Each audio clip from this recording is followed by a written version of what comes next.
get this if I can.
Hello, mate. Good, thank you. Oh, full send.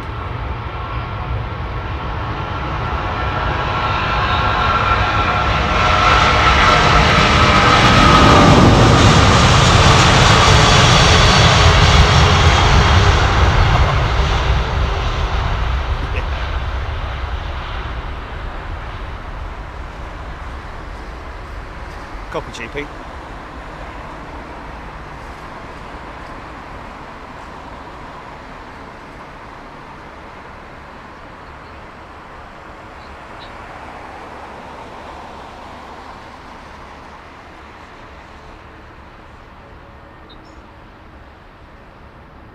Pete or J or Pete J? Pete J. Oh, yeah. Okay. Okay, Pete J is the member and it's his son. Who's the footballer? And okay. Okay, cool. Okay, cool. You all right down there, fella? Sorry, mate, I'm just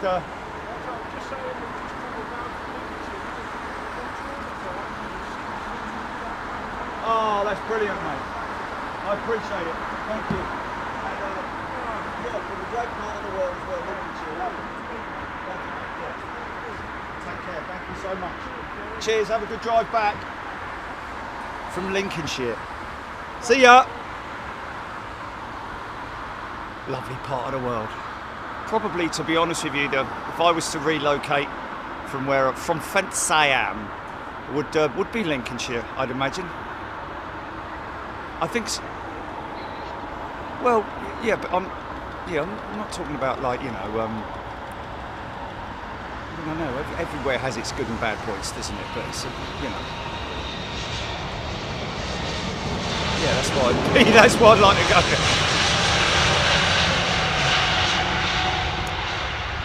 Well, of course it is, because you bleeding live there.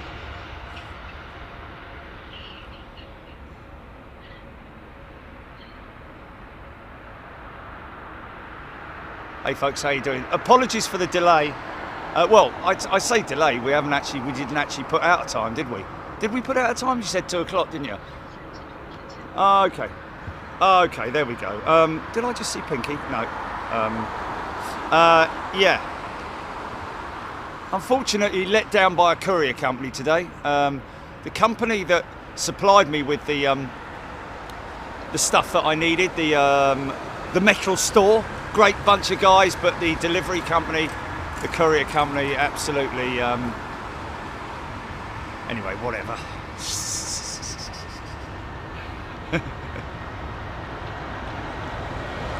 So I would have been earlier, but you know, it is what it is.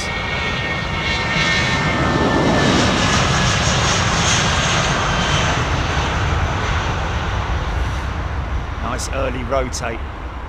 Speaking of Tom the other day, Virgin Atlantic pilot flies the 350, and they are using both 330s and 350s to do a seasonal winter cargo operation from London Heathrow down to Brussels. Doesn't take very much time, and it's a little bit of a break from the norm for the crews if they fancy doing it. This might be one now. But yeah, I did say to Tom, hopefully we might be able to sort of do something with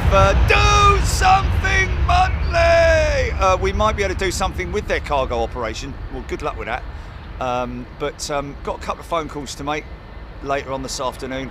See if we can make some headway on that. It'd be pretty cool, because obviously, you know, people, 99.9% of people outside of what we do, when you say Virgin Atlantic, they think of, like, you know, jetting off into nice warm climates and kids going to Disney World and all that kind of stuff, Disneyland, etc., etc., Florida and New York and Los Angeles and all those kinds of cool places. You don't really think of them as having a cargo operation, and they do, and a very efficient one as well. Got quite a big cargo facility here.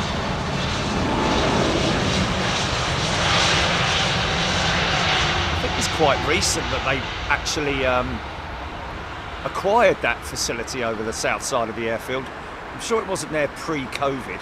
Either that or I just wasn't keeping a check on things. But you know, the big noticeable thing is the lighting that they've got there. It's all lit up proper, sort of like almost like their the equivalent of their cabin, the cabin lighting.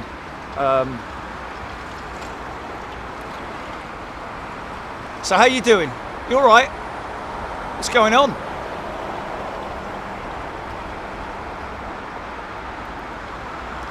Reading an article, Simple Flying I think it was, about the GTF, the geared turbofan on the Pratt & Whitney engine, which of course the geared turbofan, the geared system, the gearing system is not actually what has caused the issues for Pratt & Whitney with their engines.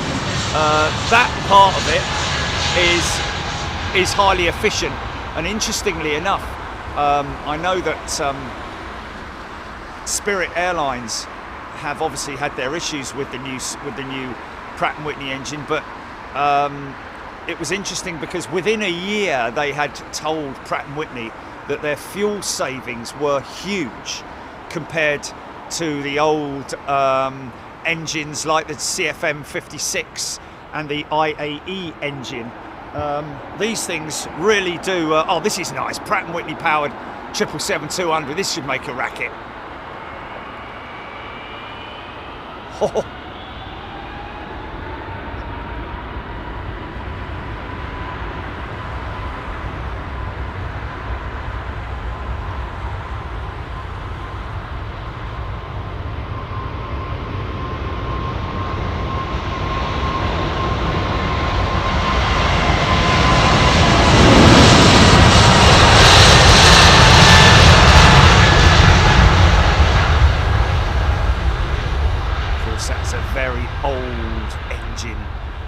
Still a high bypass ratio turbofan, but a very old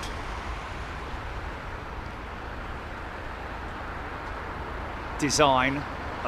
Still very efficient compared to previous models of that type of engine. You know, pre the Pratt & Whitney PW4000 era, or the big fan era, should I say. I think the Pratt & Whitney engine uses a titanium blade, but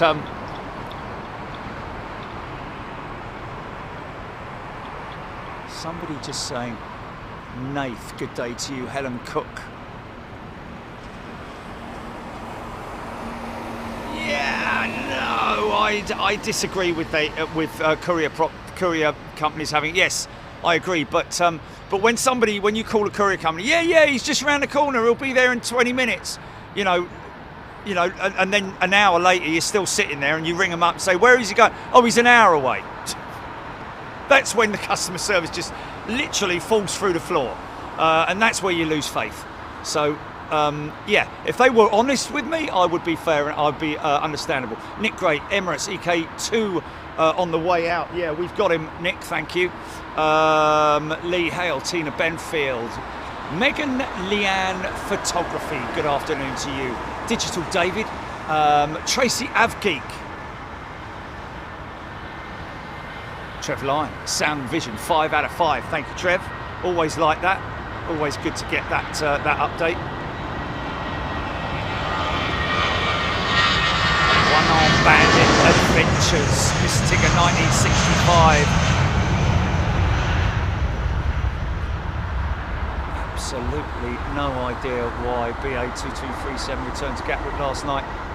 9 hours of flying only to go back where they started. Oh my goodness me. Oh, that's not good, is it? Let's see that, Jimmy. Let's see.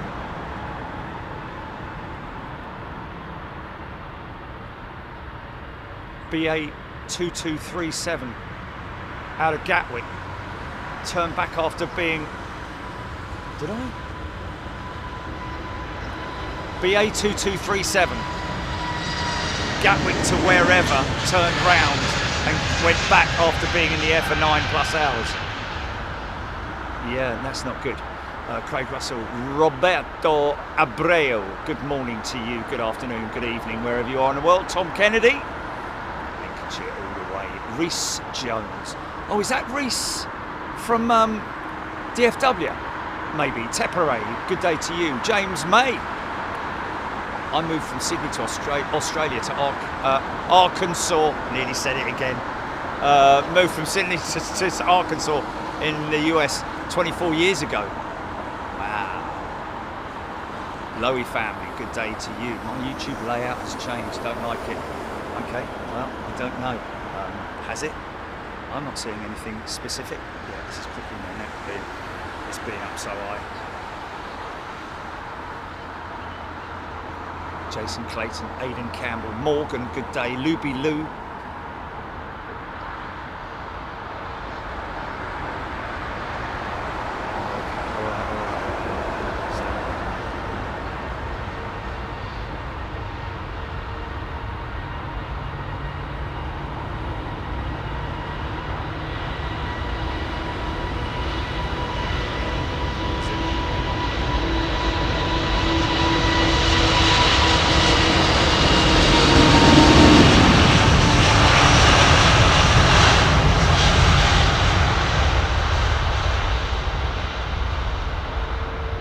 Talking to Tom the other day, the Virgin pilot, he said it was kind of eerie flying an aircraft completely empty.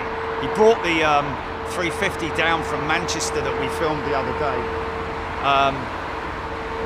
and he said it when he was on the takeoff roll at Manchester. The aircraft wanted to take off before the V1 or before any part of those parameters came into effect, you know, in terms of the takeoff velocity, speed. Who's this? Stand by, GP. Yeah, hello. Yes, speaking.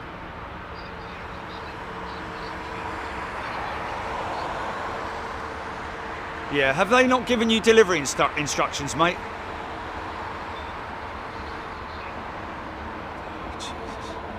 No, mate, it's 33C for a start.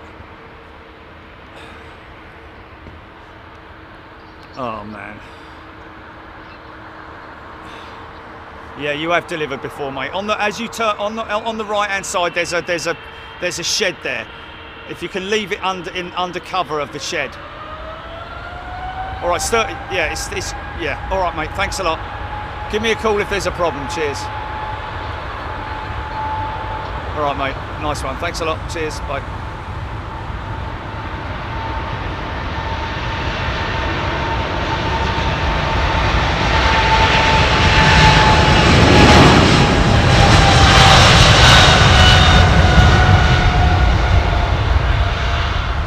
Yeah. You still there, GP? Okay.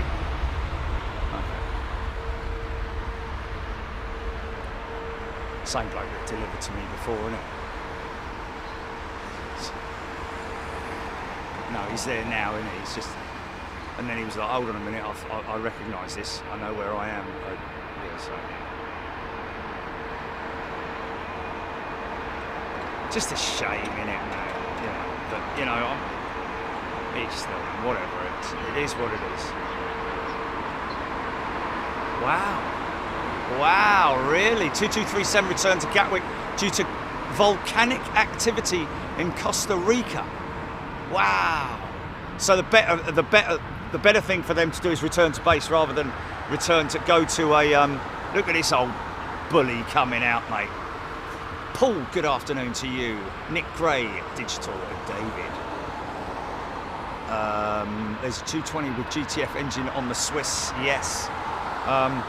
75% quieter, ladies and gentlemen. Not often that you hear that, is it? Compared to the old CFM engines, well, I say CFM. The new LEAP engine is actually the replacement for the CFM 56, whereas the gear turbofan, the GTF Pratt & Whitney PW 1100G, 1300G, whatever it might be on this Swiss jet, is an all-new ground-up engine. Not being ground up, obviously, in pieces, but as in...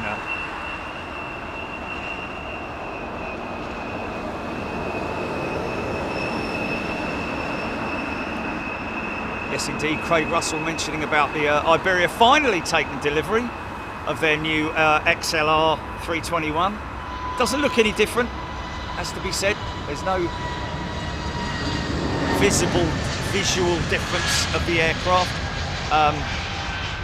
It hasn't got a bulge at the back or anything, even though the XLR, the long-range fuel tanks are, or the additional fuel tanks are inside the body of the jet.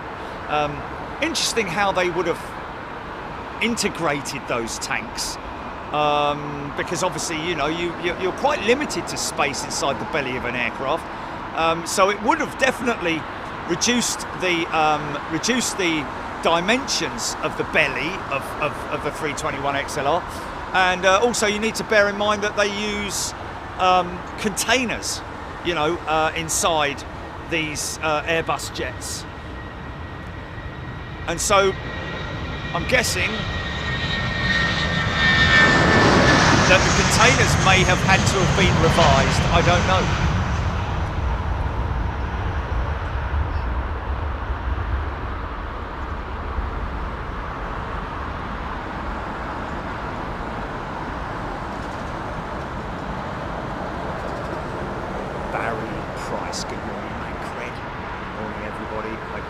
Afternoon now, sorry. Right, I'm going to drop this. I'm going to drop this down because this is actually killing me neck. This is. Stand by, folks. It's going to go all. Just look away. Don't. You know, just look away.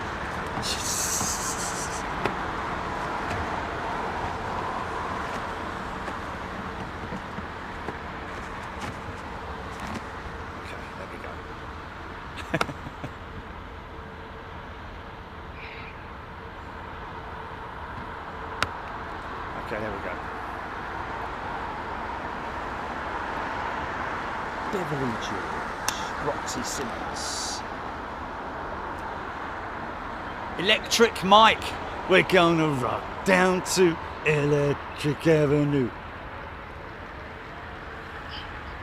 So yeah, the normal position for a gearbox on these engines, and yes, they do have gearbox, not like 1, 2, 3, 4, 5. But the gearbox system is actually attached to the outer casing of the engine. on these ones that you're looking at here, I think that's a LEAP engine. Whereas the gear turbofan has a gearbox which is attached to the main shaft. So therefore, what's the name of it? It's called a planetary, I think it's called. I think it's called a planetary gearbox, whereby it's all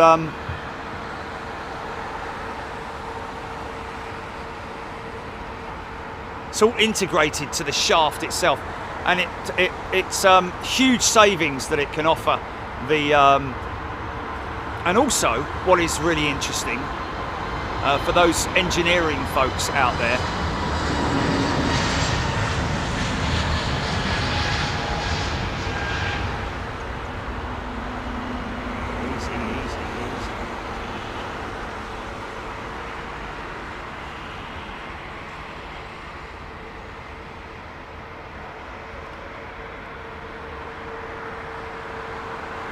one of the main points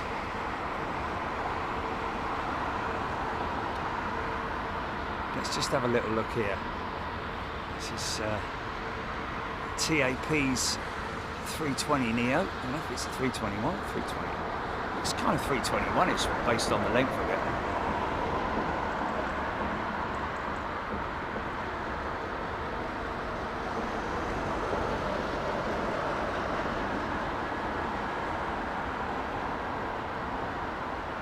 I think that actually Lufthansa were the launch customer for the GTF, for the gear turbofan.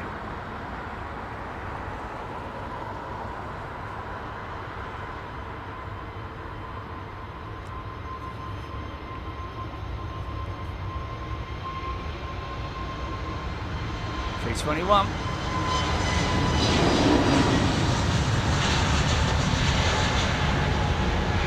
But you can appreciate that, like I say, 75% reduction in engine noise. And that's why, if you were to ever consider a third runway for Heathrow, and let's not get into it, but if you were to, by building a runway away from the airfield as a sort of like remote unit, so as to not disrupt Heathrow in any way, potentially, would be to put these type of aircraft on that runway, so as to minimise disruption to local residents, etc., etc.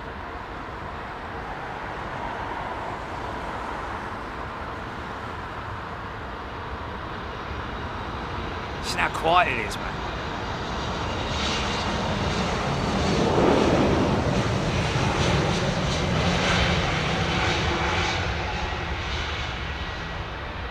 I should actually see. Listen to this thing, man. In comparison, this is the IAE engine. Listen to this.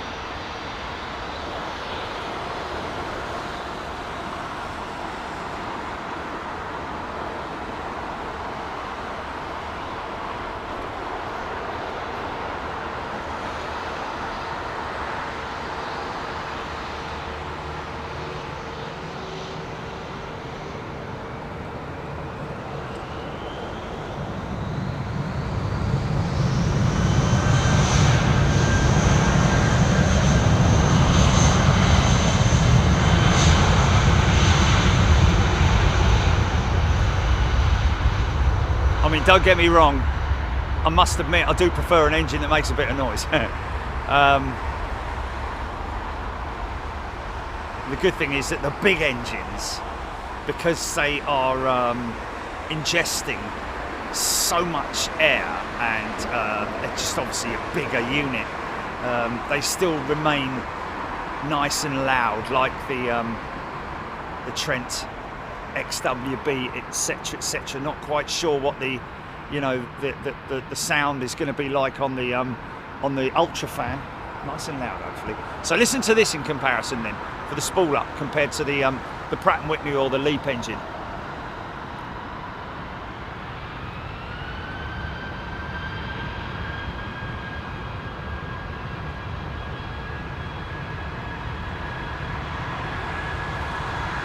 Oh, look at the front.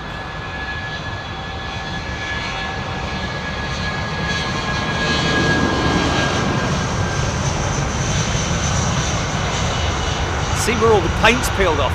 That's the satin finish paint area. The other thing to note is that the gear turbofan, the adjustment in fuel efficiency isn't just the one thing, but the sound is kept right down as a result of the fact that the fan blades themselves don't have to reach the speed of sound in order for maximum efficiency. So that's a big contributor, like this.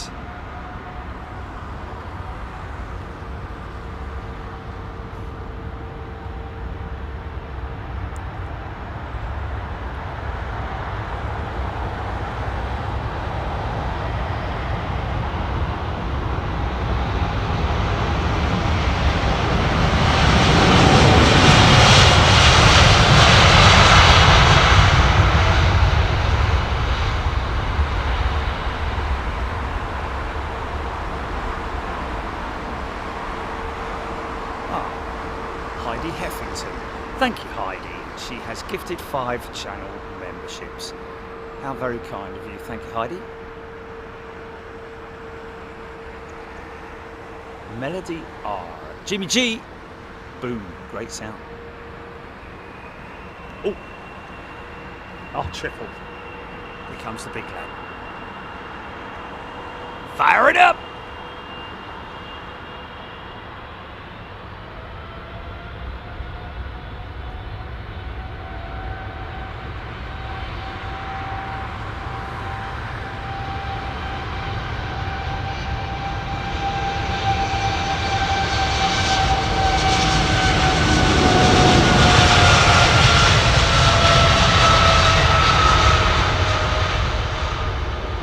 So those GTFs are rated 180 ETOPS.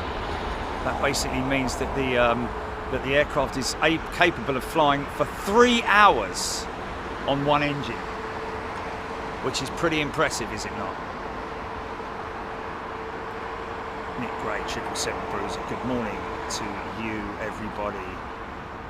Gordon Freeman, loud triple coming up, China B. Aidan Campbell, some airlines are replacing their 330s with 350s, but the 330 still in production is gaining popularity. Well, yes, yeah. Personally, I'm not sure of which operators are switching out 330s to 350s. Wow, listen to the rumble of this thing coming down a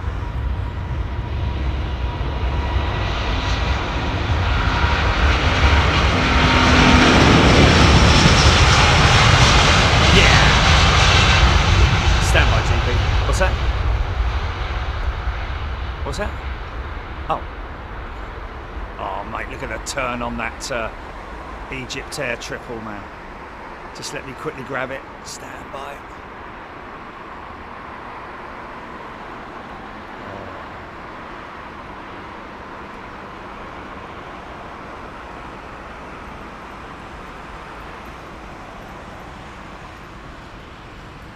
Electric Avenue.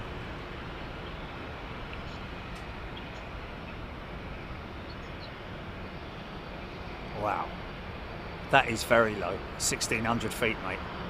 That's exceptionally low. Yes.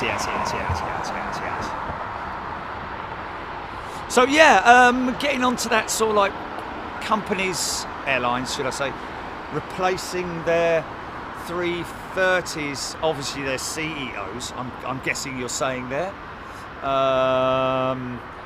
Gary D 330-900 neo looks beautiful aircraft inside and out.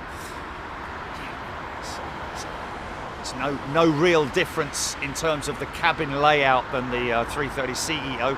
It's just new, isn't it? Any new aircraft's going to have a fabulous feel and look about it. But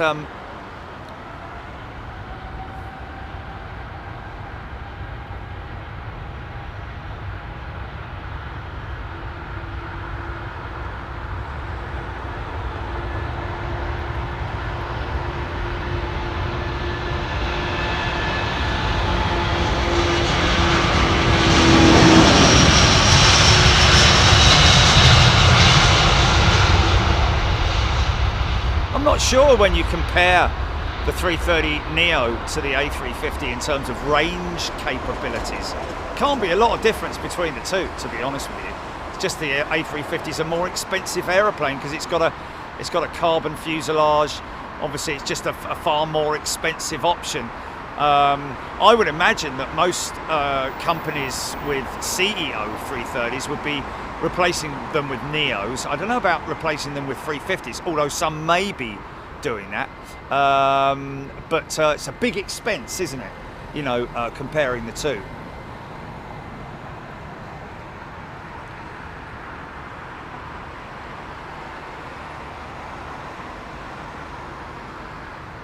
Ellis Chernoff, upper class in Virgin is quite nice. I think upper class in any airline is quite nice, isn't it? If you start getting bad feedback about your first class, then you're definitely doing something wrong. Lana Q, 10 years on and they look tatty. Caroline Tapp, anybody wishing to fly the Singapore 380 will have to fly on the morning departure. I booked SQ319 A380 8:35 departure, only to have an email to say it's now 777. Ooh. See that, GP? Caroline Tapp's comment. Anybody wishing to fly to Singapore 380 in February and March? Got speed tape on the front. Yeah, they've had some damage, haven't they? That's definitely a replacement radome and some cosmetic damage, should I say, to the front of that jet. Remember that one eye?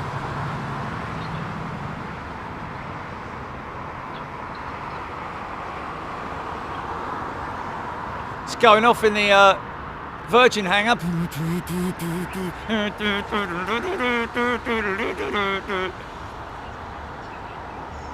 That's warnings, isn't it? That's stand clear sort of like warnings that either heavy equipment is being moved around or there's possibly electronic equipment that's being worked on, or it's being moved, or the aircraft is just being moved. It can't be, is it? Because it's got no tug attached to it. But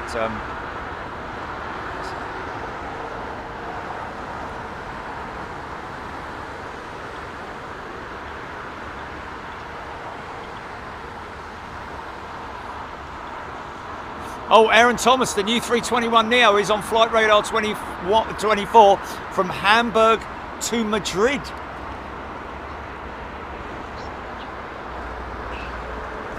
Oh, Diane 78 disco hangar.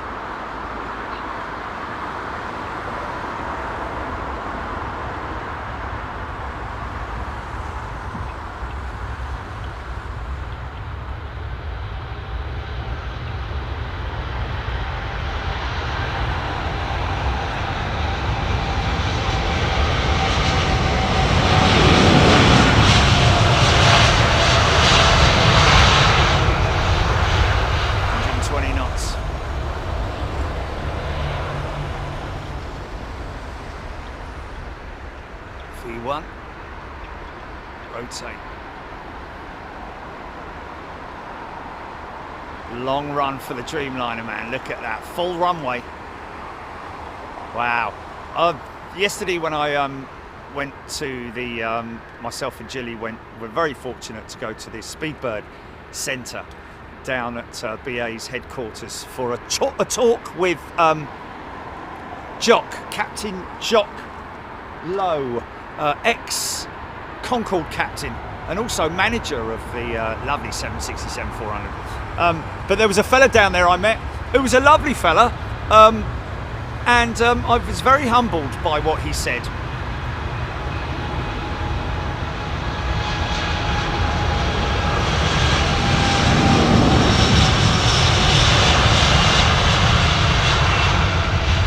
That he has friends who watch Big Jet TV and who love watching it, which is always very humbling to me when I mean, obviously we've got kids of very young age right the way through to people who are over 100 years of young age, let's say, and I was very humbled that to hear that his friend watches the channel. Standby GP, got to change headset, standby.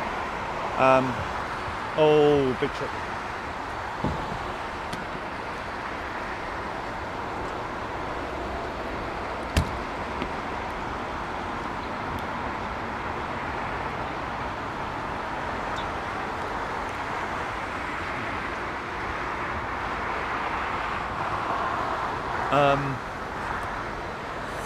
Yeah, but he worked on the Trident. He was a BEA engineer. How about that? Oh, screaming set of GEs, look.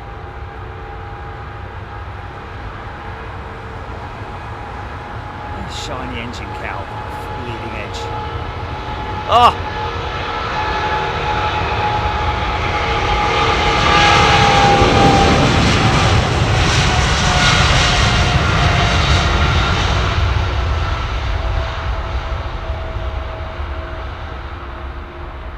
Insane. So a lot of the noise that you hear coming from those engines is indeed the blade tips reaching the speed of sound. That is what you're mainly hearing, as well as all the air rushing past the aircraft as well. You've got the what's going on there? What's that? What's he doing? Oh, exercises. Sorry. They're still going off in a get. Did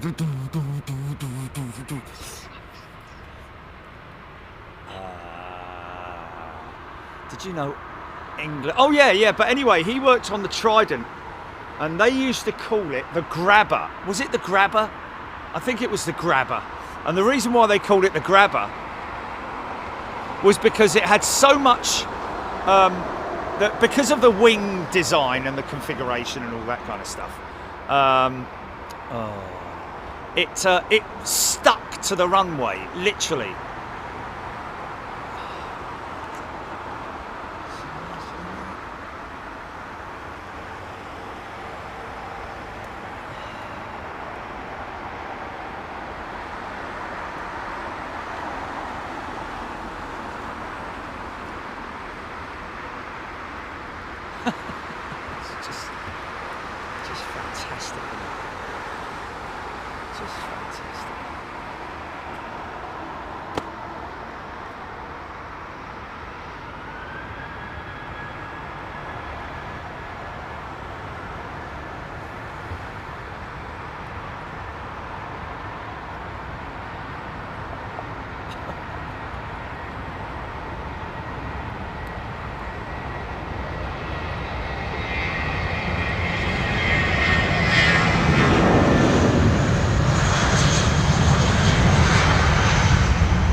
Hello. Bluetooth connectivity. It's another bug. It's another bug for Apple, mate.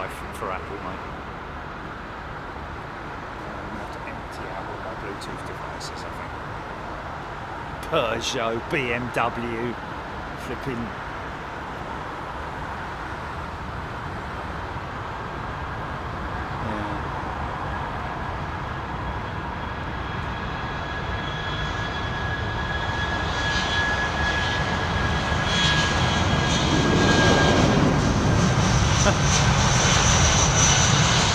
Love these little 220s, man. That's got the geared turbo fan attached to it. Little mini A350. Beautiful windshield on it. Look how slick that thing is, man. Big window to it. doesn't surprise me when I look at that, and you know, when you see that as once being Bombardier, part of their group, but now Airbus. Elis Chernoff often sits in the rear-facing seats on Southwest.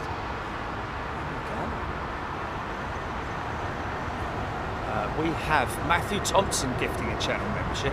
Oh, is he gifted 2? Okay, thank you, Matthew, gifting 2 channel memberships. Lovely aeroplane. Thank you, Matthew.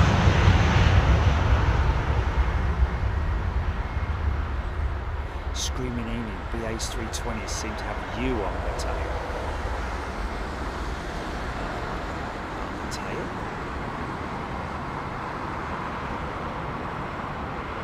Well, that one says UK. I don't know if that's a... It's good. It's the last 2 digits of the reg, isn't it? It should be anyway. Can't think of anything. It's a Yankee chutney, isn't it? Where's the? I don't know. Anyway.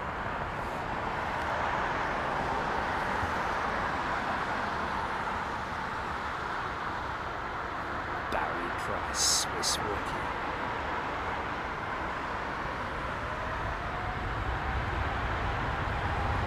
Good to have Ellis with us. Good to have everybody with us. A couple of pilots in the house today. Nick Gray, 220, graceful looking aircraft, indeed it is. Julian Sank.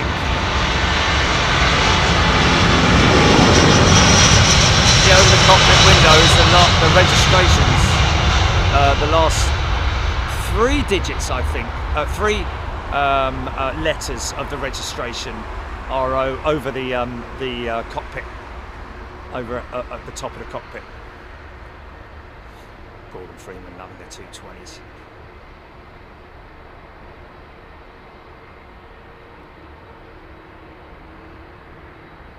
Interesting yesterday in that talk with Jock Lowe was it actually you know, there were some things I learnt yesterday that I wasn't aware of. One of those was in terms of the design of the air intakes of the Concorde. I knew that the baffle system was what slowed the air down from, you know, from Mach 1 or Mach 2 or whatever it was, over 1,000 mile an hour down to 400 mile an hour. But I wasn't aware that there were 56 different elements to that.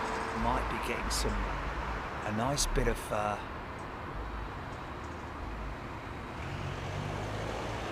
adiabatic effect going on there, possibly. What's that?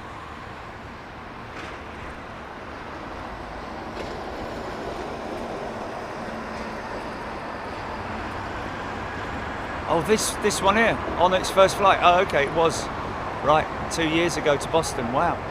And we were on it. Yeah, we flew on its inaugural service.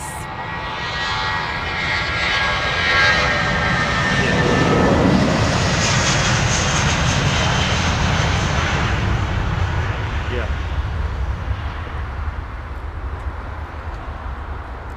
Starlink, mate. I'm going to say it's the best system for transatlantic flights for aircraft here.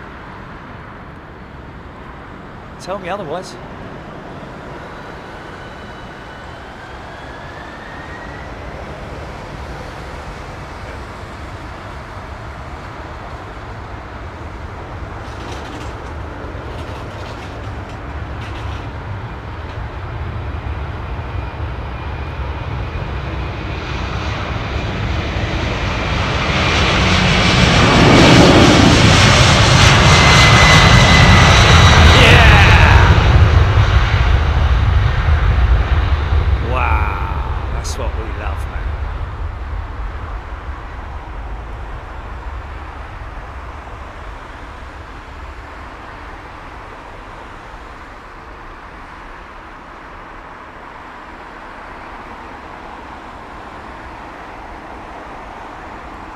See how quick the gear retraction on the 767 is compared to the A330.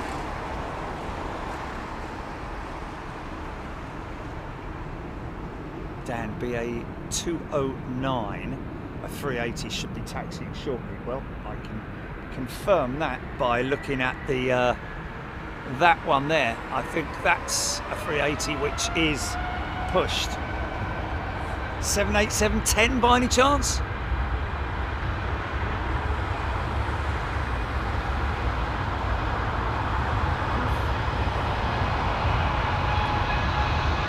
What's that?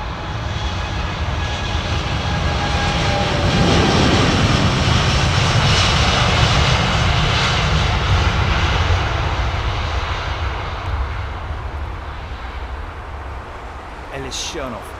Cabin windows on the 767-400 are common with the Boeing 777, different than other 767s. Interesting. Well, they did. So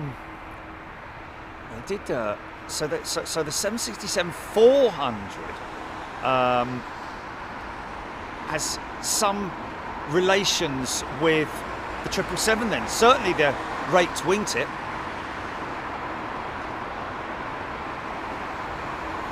Gillian, thank you. That's brilliant. I have as well, Gillian. Avro Arrow, is it my ears or our engine sounds clearer on some days? Yes, Avro Arrow.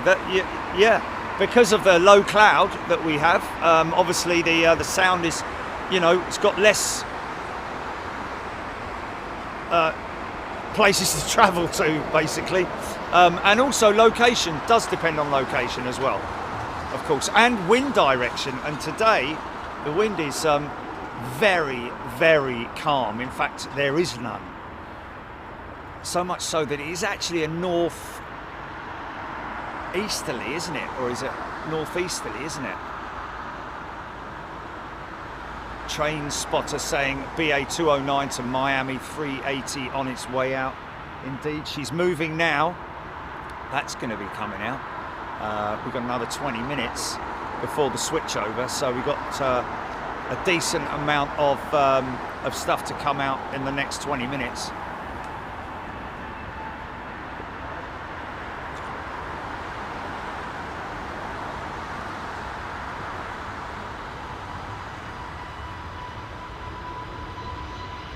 See how quiet these things are. Wow, look at that.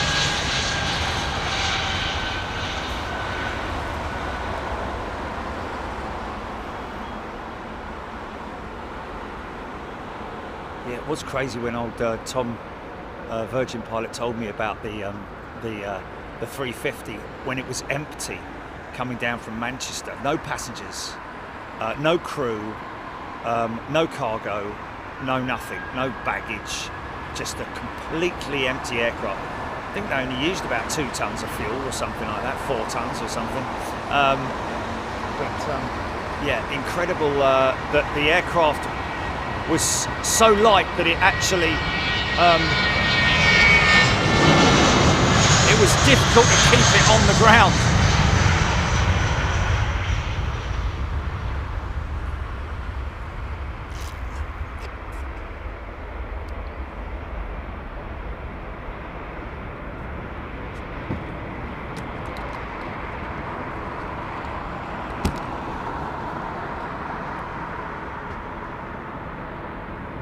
Dan saying another brand new jet delivered in June. Was that the 787 by any chance?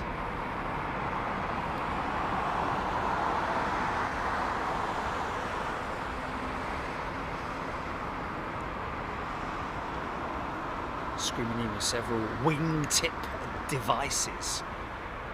Yes, indeed. There are a number. These ones that are on this 330 are the raked wingtip. The fence wingtip. The raked wingtip is the one that literally has no upward sweep to it. Listen to this thing. How quiet this is.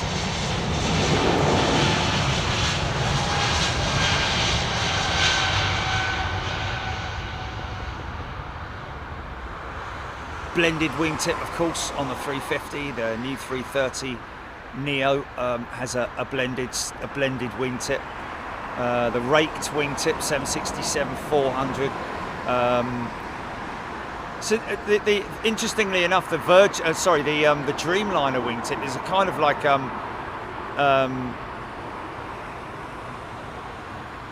bit like a rake wingtip, but it also has a blended style to it because it does actually sweep quite a bit. This thing can go up quick.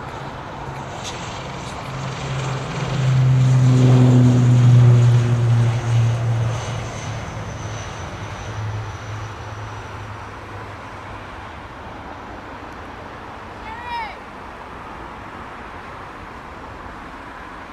No wingtips on that.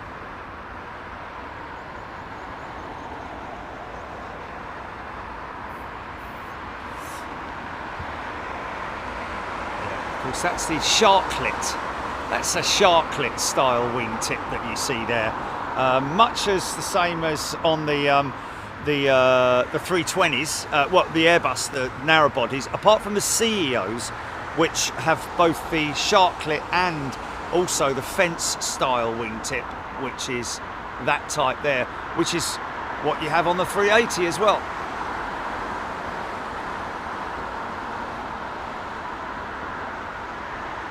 Gary D 339 composite wingtip, winglet device, extends the wing by 4 meters. Yeah, it's crazy, man, the length of these things. But beautiful piece of sculpture, the literally architecture, you could call it, the wingtip of the A330-9.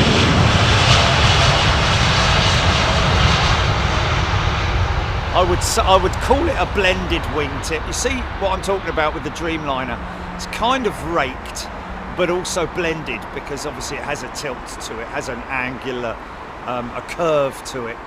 But the 339 is a beautiful piece of architecture.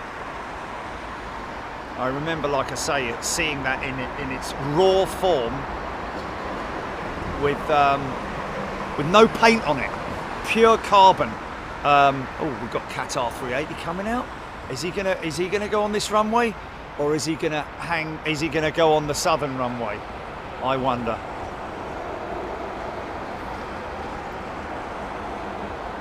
Split scimitar. The 330 winglets are canted. Okay. Of course, you do get the split scimitar winglet as well. Originally conceived on the MD-11, but then used on the 737, pre-Max and Max.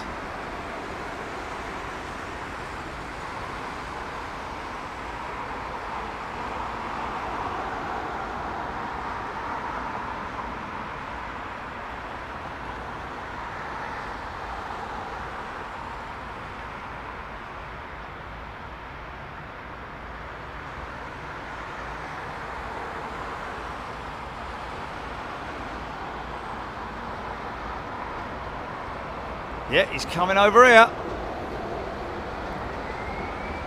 Okay, so yeah, that's a new one to me, but thanks for letting me know that the canted wingtip, short upward sloping wingtip devices that improve aircraft's aerodynamic efficiency.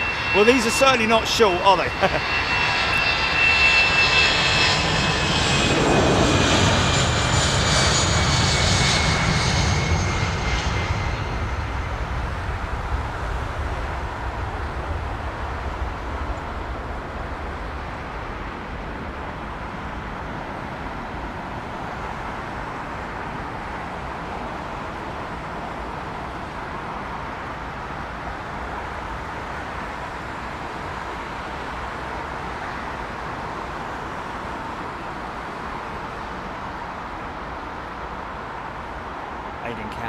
LEH 380, 7 minutes out, landing on the southern runway. Okay, there we go. I dare say we'll have a few more A380s to bring in on the northern runway. Of course, remember there's going to be a switchover in 15 minutes, folks. Chris Gossman tuning in from Seattle. Reese, was that you earlier on? Is it Reese?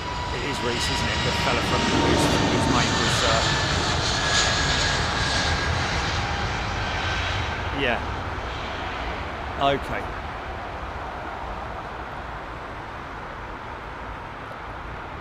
Mike 7896 Boeing aircraft don't have sharklets, they have winglets. Okay, all right. Yeah, okay, fair enough. Sharklet is an Airbus design that doesn't have a shape like a shark fin. The Boeing winglet does not have this appearance. Okay, well it kind of does. On the 767, you put a 320neo next to a 767, look at the winglet. It's the style that I call it. Okay. Fair enough, I can understand that Boeing have their specific name and Airbus have their specific name, but to be honest with you, they look very similar together, don't they? But I'll go with what you're saying, Mike.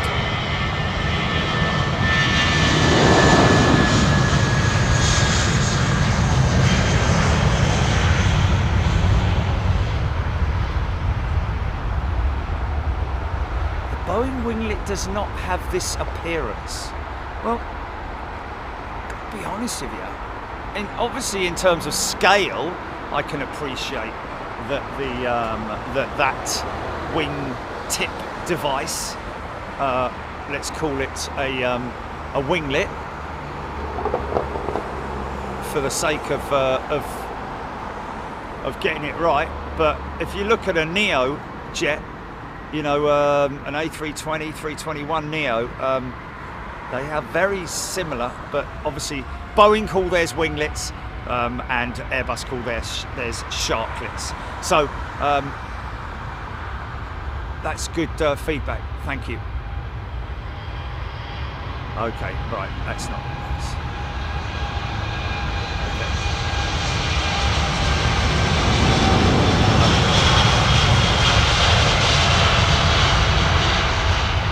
Ben Thompson looks like 2 380s outbound before the switchover. Indeed, BA and Qatar.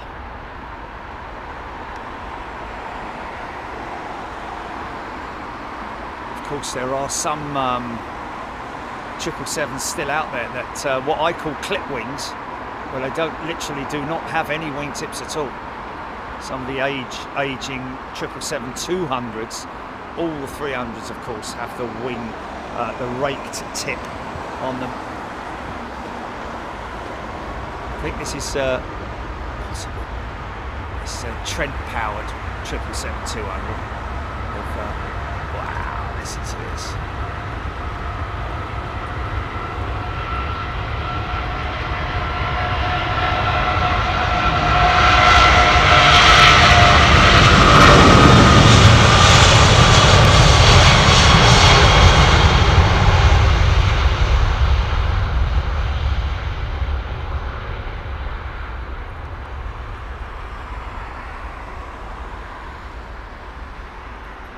I love the way the actuators keep that truck running straight rather than lifting off, because that, whoa, easy mate, easy there.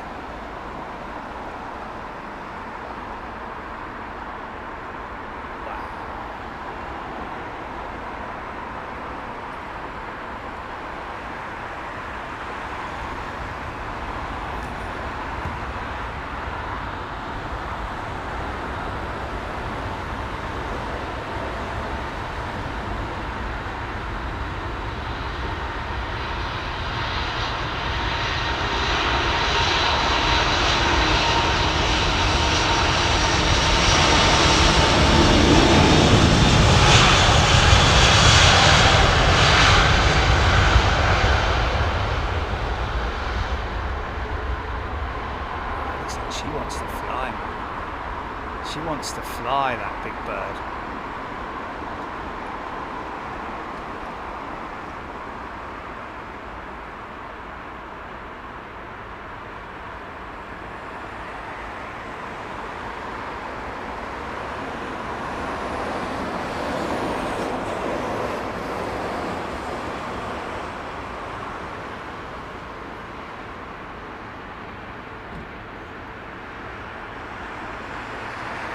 People are asking, screaming at me about using the law of using cell phones during flights. Well, there's just one law, and that is that you're not allowed to make calls during flights. Other than that, I mean, they say put it in flight safety mode, flight safe mode, and all that kind of thing. But I'm not sure as the majority of people. Oh, look at this double bubble 380s, man.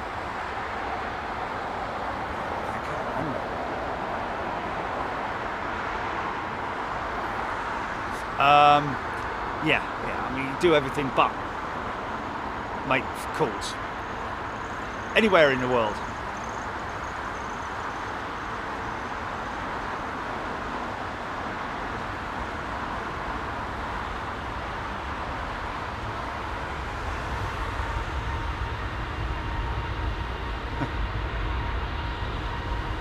Oh, look at that for a screen grab. GP, timestamp.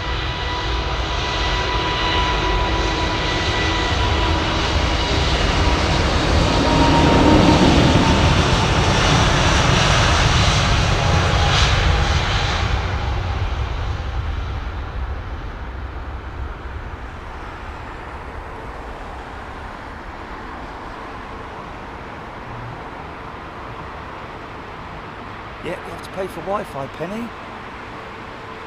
Indeedy you do. Yeah, unless you're first class or business or whatever their systems that they're running, you know, in terms of Flea. Yeah. Christian Milburn, yeah, very right indeed. Such a variation in Wi-Fi's that are on offer. I've given up with BA, got to be honest with you. It doesn't work. I'm sure it does going east over land, but it definitely doesn't over the Atlantic. I don't care what anyone says. So that's just, to me, a waste of money, unfortunately. Great shame, but it is what it is. And trust me, I travel a lot with BA over the Atlantic, and I have never once had a flight where maybe on some of the new modern aircraft it might work better. I don't know. Maybe on the 787-10 or on one or two of the new 350s. I don't know. But in general, their system doesn't work. As does not Virgin Atlantic either. Both pretty useless.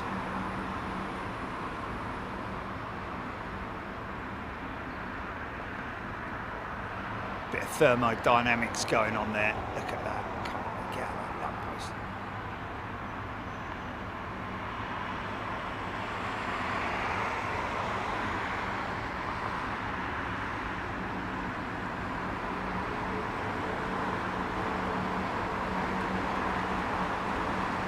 Yeah. Or a satellite call.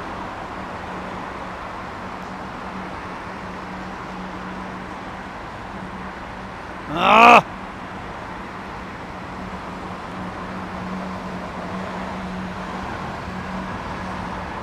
Sometimes that manual focus works, sometimes it doesn't. Anyway, whatever. Looks like that BA 777.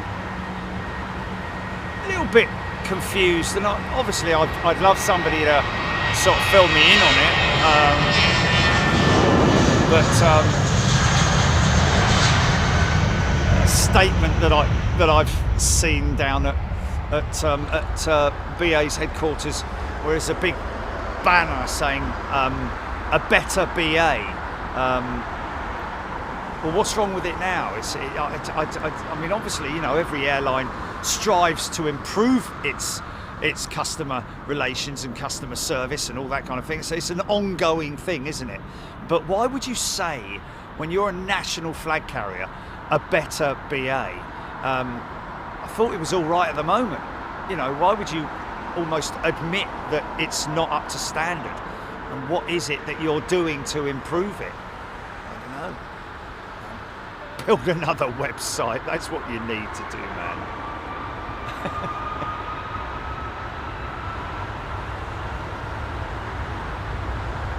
Brian Aaron.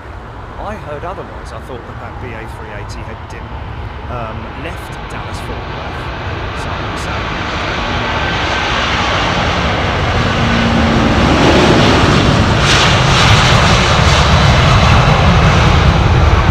Well, somebody's saying, Brian Henry's saying that it's still there.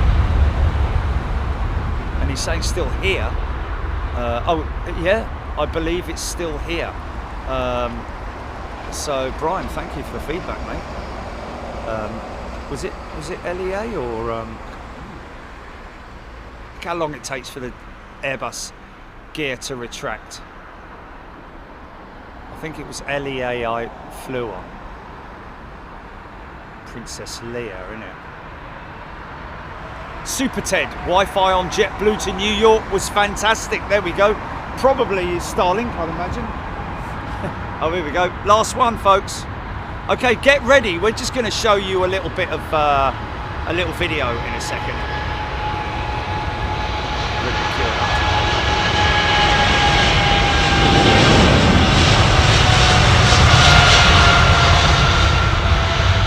The video. Yeah. Cue it up, yeah.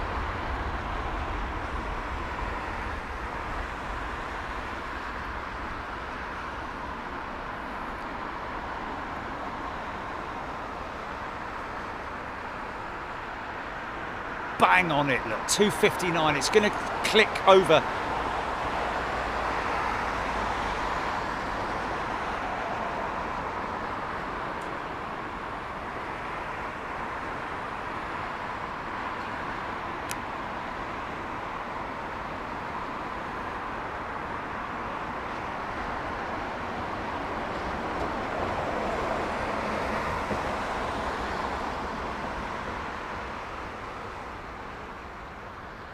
Zip it.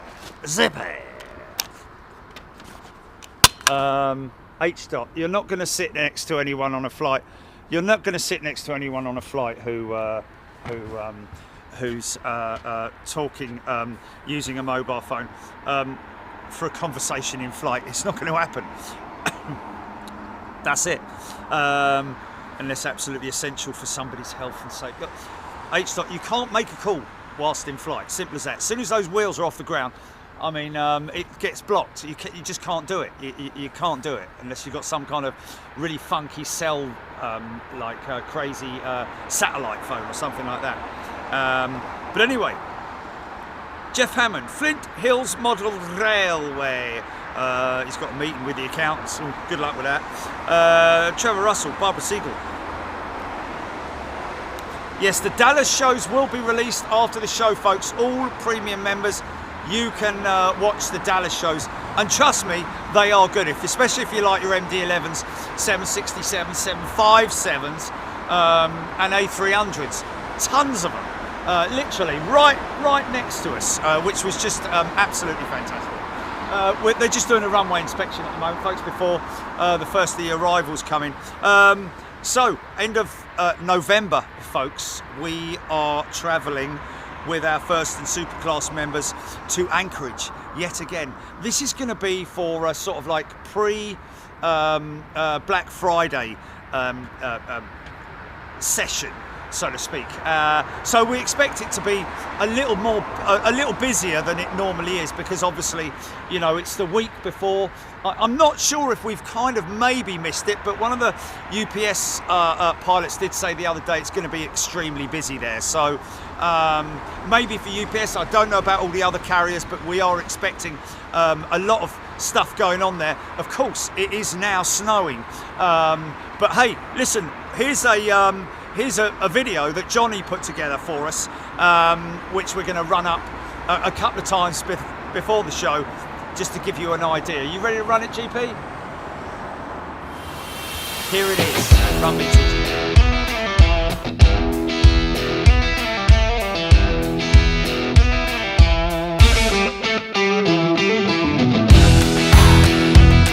You wait till this thing goes out, man. It's just, the noise is epic.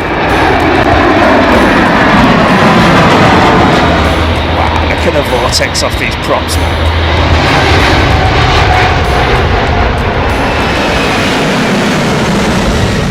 Oh man! Watch her go!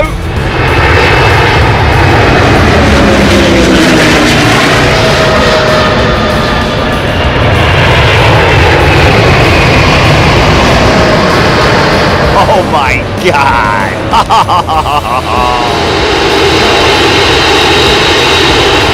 Oh, she's long, man. Oh my God! Oh.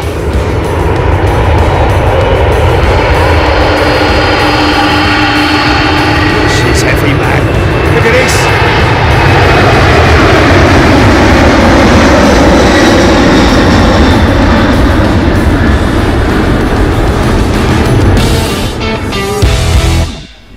Hello mate, can I get a quarter pounder?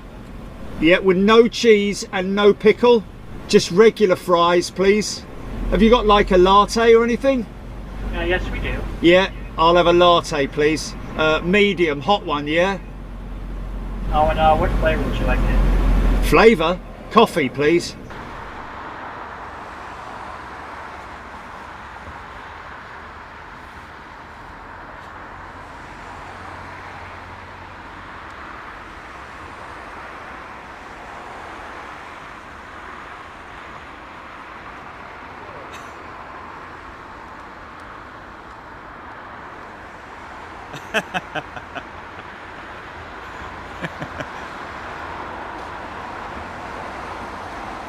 Are you getting one? Are you getting one? Oh yeah, go on then. Yeah, just a latte, please. Yeah, with an extra shot. Just a medium one, yeah? Thank you. If they can do skinny milk, no. No sugar, thanks, mate. Just an extra shot. Just an extra shot. That's very kind of you. All right, mate? Yeah. What's going on? Cool. Got a couple of stickers for you, mate. We just better.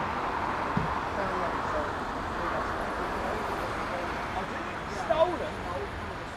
Oh no, man. Oh, gutted. Sorry to hear that, fella. Mate, unfortunately, I've met so many people, man. Sorry, man. I kind of remember you because of your hair. Oh, yeah.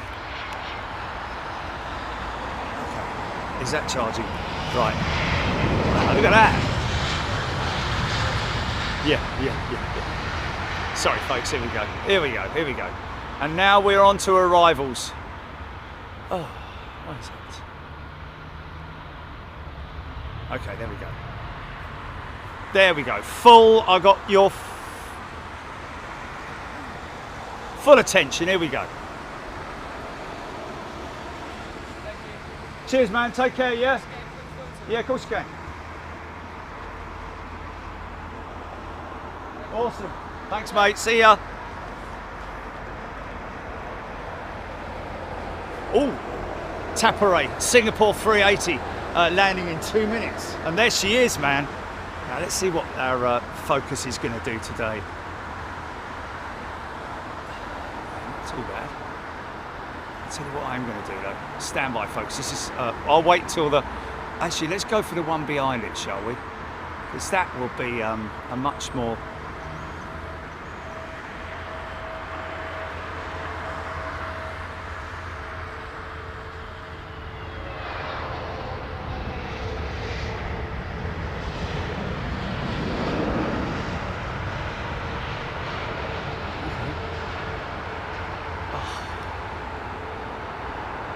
Okay.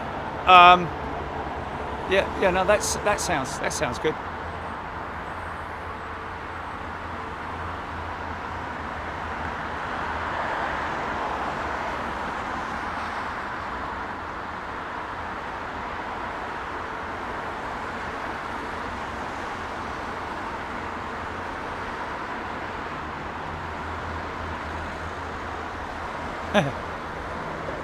All train spotters saying that 350 is returning to gauge, Chile, apparently. This guy here. That one that's trundling down the taxiway there. Oh dear.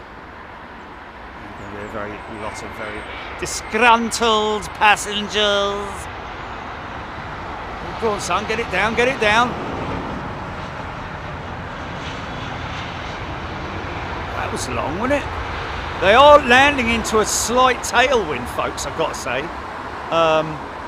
It's so mild, but, you know, when you've got the forward motion of the aircraft, it sort of like does a hell of a lot. It's almost like I mean, the sock is completely limp.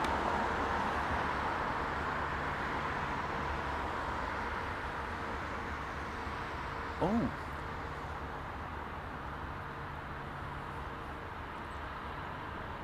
It was a floater, Dan.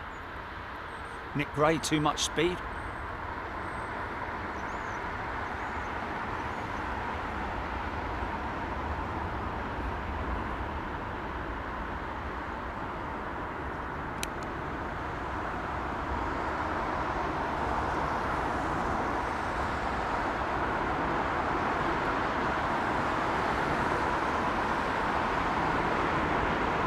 Look at the rudder, man. Wow.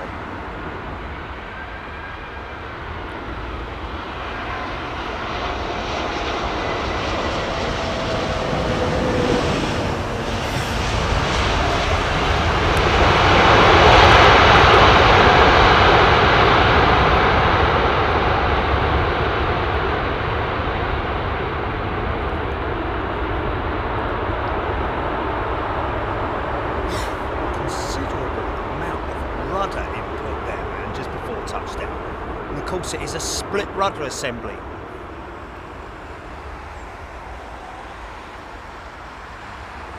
Kaz Fox is a brand new member. Welcome, Kaz. Lovely to see you. Get involved, folks. George Smith. We're at the Renaissance, George, today. Lana Q. Gorgeous in that livery. It is quite a, rudder. A lot of people noticing that rudder. Dan. Barry Price wagging its tail. It really was, wasn't it? She's a beautiful aeroplane. Ellis Chernoff might have been an Autoland. Oh. Okay.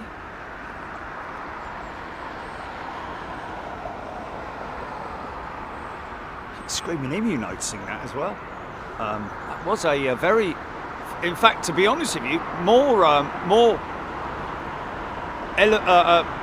rudder activity than I've seen on a stormy day, to be honest.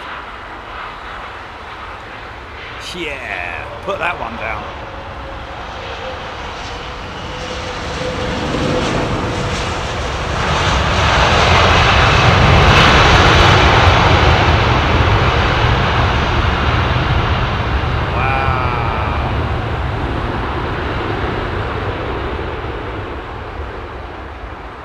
Yeah. Oh, thanks, man. I really appreciate that, sir. Thank you so much. All good, thank you. Yes. Cheers, guys. All the way. Give us a wave.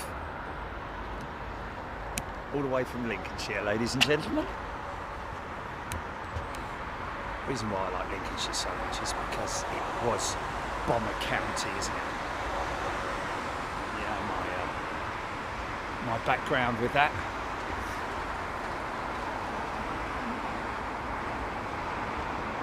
Klaus saying Slinger going to have service to Narita May the 1st to May 31st, 2025. Okay. Oh mate, this is a very welcomed cup of coffee. This. Thanks guys, really appreciate that. Oh, it's nice and hot as well. Oh yes.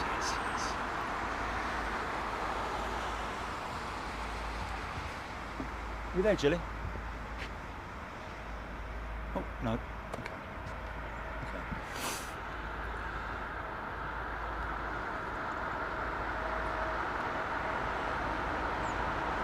Robert Howard. Great show, quality pictures and info. Thank you, Robert. I get a lot of my info from people here on the chat. Whether it's coming from pilots who we're very fortunate and I'm very humbled to have so many great people on the chat. as well as all my members who obviously feed me with a lot of information. Like I say, a lot of the stuff that I get comes from them as well. So, Joe Hemmings, did I want to be a pilot? Oh, well, I kind of did in a funny sort of way, but with the RAF. But unfortunately, I was a little bit naughty at school and sort of like got easily distracted. And see, now what I'm talking about with a winglet there, a sharklet as Airbus call it, and of course, somebody mentioning earlier about the fact that Boeing call it a winglet, Airbus call it a sharklet,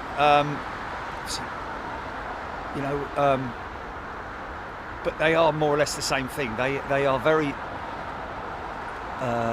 similar in their style. Wow, that was quite fast, wasn't it? Wow. Little Allison engines. Oh, 747 Asiana overhead. Dimitri saying, well, I tell you what, there is a little break in the cloud here. So if it is right over the top of me, then I could potentially get it. Little things like that there. That there. Where's he gone? Should be appearing. Oh, he's right down there. Crying out loud. Oh, was that the vapour trail for the 747 that he just went past?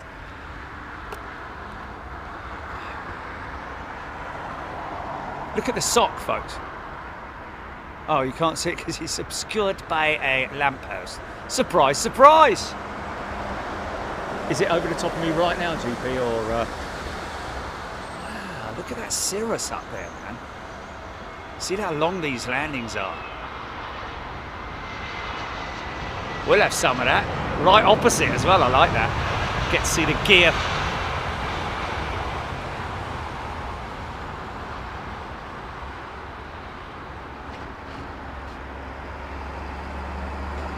Oh, blimey. Oh, no.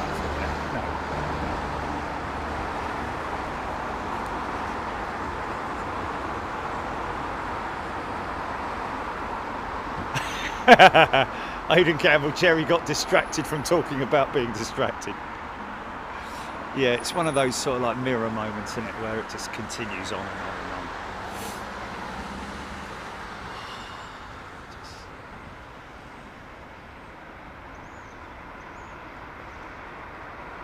The droop on that wing is just amazing, amazing. So interesting about Concorde that I learnt yesterday was that even before the Concorde, the unfortunate event in Paris happened with the French Concorde, they were planning to retire the aircraft anyway. It would have only been about another 5 or 6 years.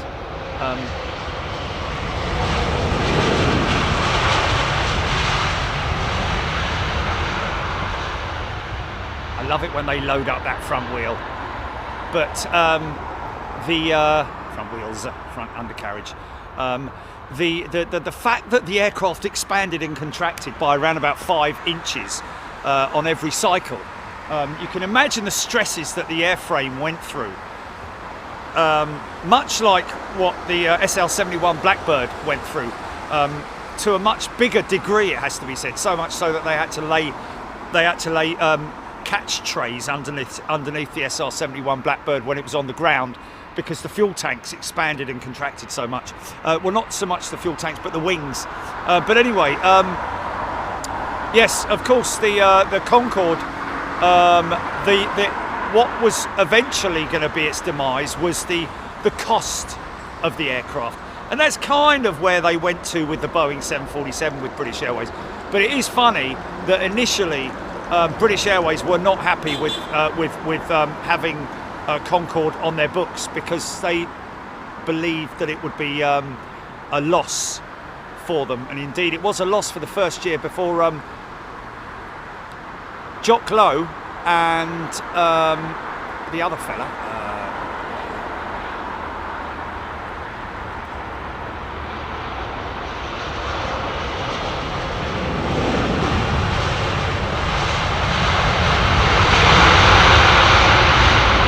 Wow! Now there's a pilot with skills, man. Pulling the reversers on before the front wheels even touch the ground. I don't know if that is like against company policy or whether they care or not. Yeah, and also what was quite interesting was how the engineers, the technicians, dealt with the hot air around the aircraft, because obviously all that high speed, that supersonic speed, created a tremendous amount of friction and heat outside the aircraft. And the way they dealt with that was they couldn't obviously, bring it in anywhere. So that what they did was they used it to heat the fuel up, believe it or not. And that's why they had to. The flight engineer's job was even more important in terms of monitoring those temperatures. Crazy, absolutely crazy. Hey, it's the LFB, boys and girls. Brilliant. Oh, we've got to go down here and see him. He's gone, isn't he? Oh, Jono. I wonder where is he? Is he in his garden at the moment, John? You in the garden, John? Or down there with the ponies in the New Forest, lucky sod. It's this flat land. Whoa, yeah, nice.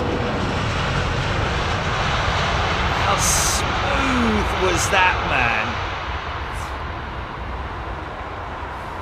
Kind of rebounded, didn't it?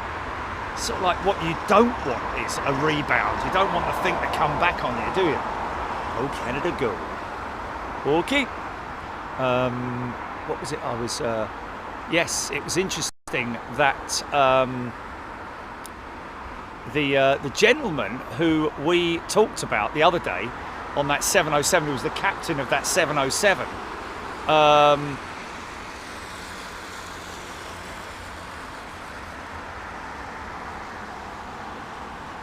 was Brian Walpole, I think it was, Walpole, who he and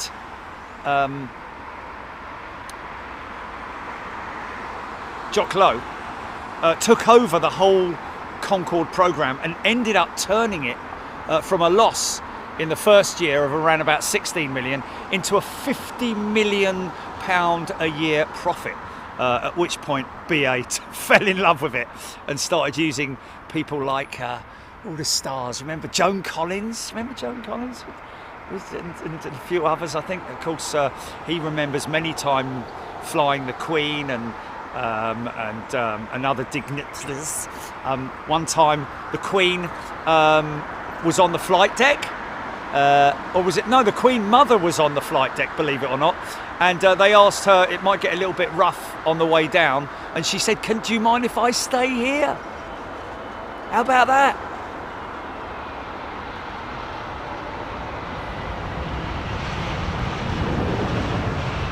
$200-ton takeoff weight on the Concorde, quite a lot in it.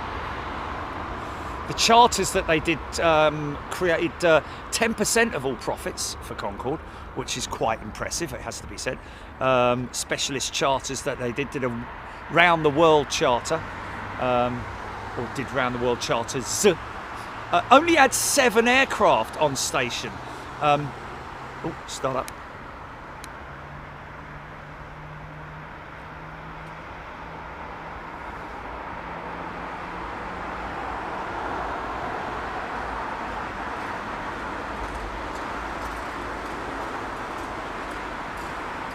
Yes, Avro, Joan Collins is indeed still around.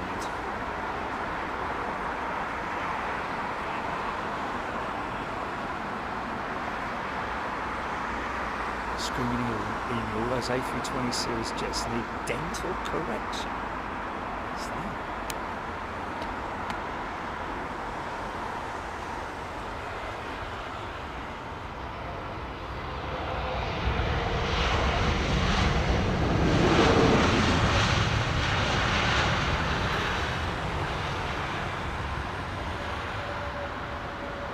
J-Mank, she'll outlive Cher. Or Joan Collins. She's got to be getting on now, hasn't she, old Joan? Got to be in her late 80s, isn't it? No, maybe not quite that old. I don't know. Pete White. Phil Collins wrote about it in his autobiography, It's a Cool Story, and nowhere near as organised or fun as it appeared. She's 91, is she? Oh my goodness me. She's had a fair bit of surgery though, hasn't she, the old girl?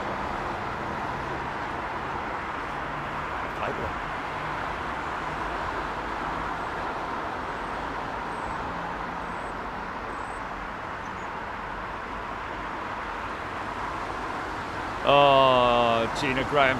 This is where people who saw Concorde or were lucky enough to fly on her or whatever,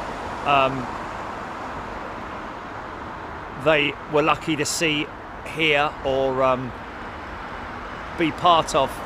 Lucky people. Very lucky people, man.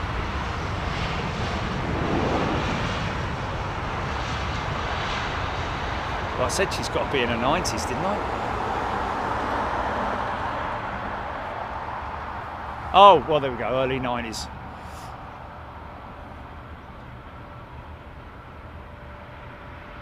Bronner Smith, new supersonic boomer overture. American Airlines has 20 on order. What you got to remember, Broomer, and this was confirmed yesterday actually when somebody asked Jock about will there ever be a nice bit of full and free check there, man. Nice and easy on those elevators, man. He mentioned about the boom program.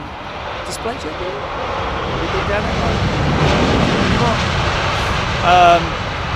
The overture, boom overture. I wish people would understand that it's not going to be another Concorde, ladies and gentlemen. Boom overture is going to seat about 50 people, somewhere around about 50, which is half of what they were able to seat in Concorde, from as far as I'm aware. The boom overture jet is going to be a very small aeroplane, much like a supersonic executive private jet, literally. Probably about the same size, if not a little bit longer, than the Gulfstream, down to its pointy nose and pointy back end, I'd imagine. But in terms of the internal dimensions of the overture, because of obviously it needing to have a relatively slim body, you know, will be it will be just a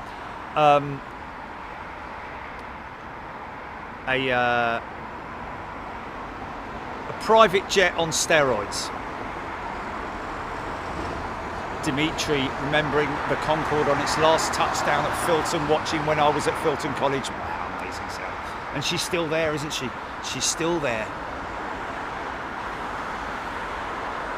Alex Hilton pulled into gate next to Concorde on his first trip to New York. Wow, in the early 90s. Amazed how small it was. Yeah, tiny aircraft. I mean, the windows were like minute. Aidan Campbell, first flight of the overture is apparently 2026. Well, yeah, it's got a long way to go. I don't know about 2026. Well, maybe, I don't know, but you know, he's got to go through certification and all. I don't like to be a naysayer in, you know, with regards to the overture. I'm just like I said the other day, I'm just a bit of a realist. You know, I can understand. I can understand the company themselves being very bullish about it. I can understand them putting out stuff that would make other people very bullish about it. But in terms of how tough FAA and CAA regulations are, in terms of, you know, this is a ground up aircraft, isn't it? Like from the floor up. It's a complete new design. It's not based on anything else. It's a completely new design, a clean sheet design, so to speak.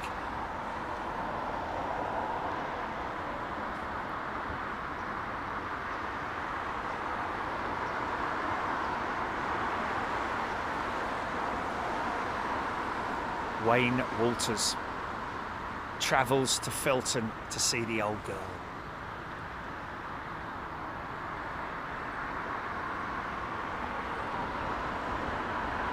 of land. Lloyd Bell, concourse was 61 metres in length, so quite similar in length.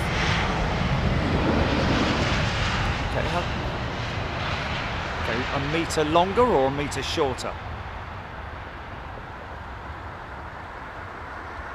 Okay. So it's a metre shorter than Concorde. But I did hear that there were big windows on it.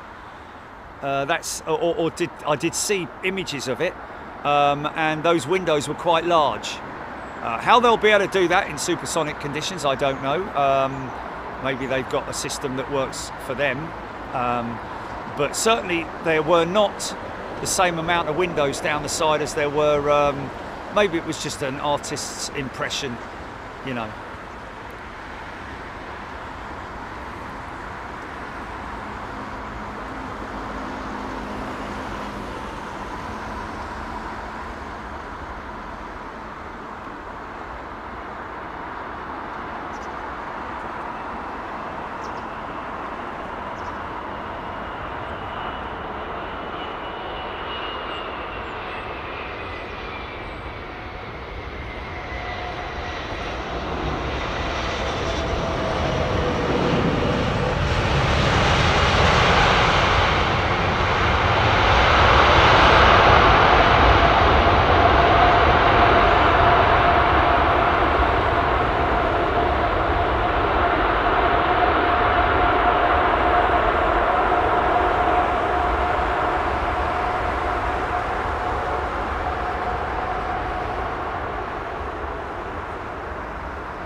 Screaming Emu, also talking about the rudder movement on that 380. Yeah, it was quite heavy-handed, wasn't it? I wonder if that rudder input is some kind of auto system and not a manual foot pedal rudder movement per se. I wonder if that is all just integrated within the side stick movement. What do you think?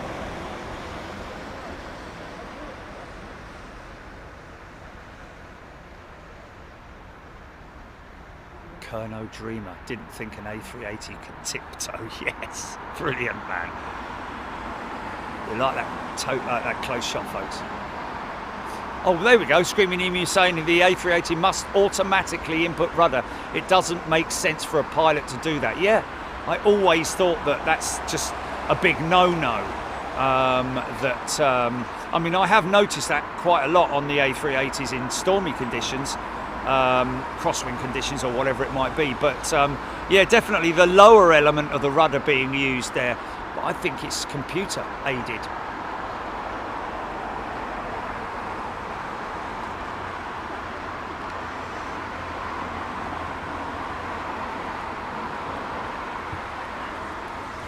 The only thing I will say with the technology of the boom engine,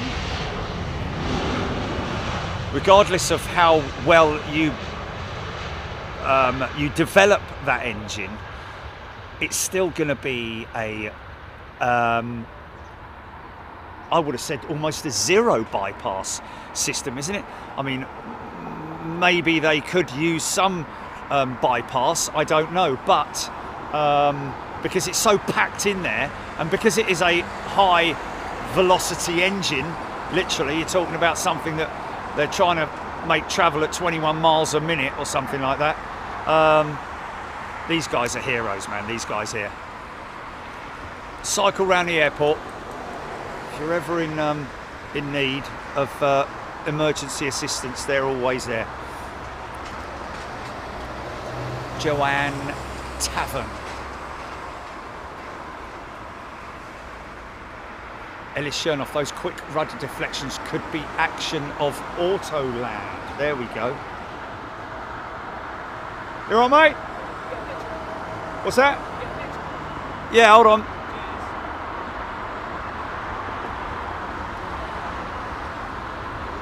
He's had a glass and half of milk, and he look.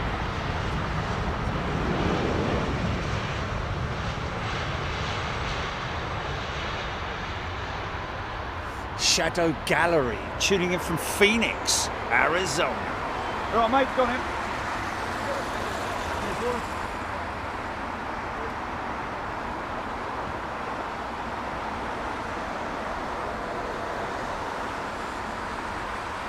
Yeah, nice one, fellas. What stickers? Oh, you've got one, Good stuff. You too, man. Thank you. Work hard at school, yeah? Why aren't you at school? Half term. Oh, was it? Okay. Take care.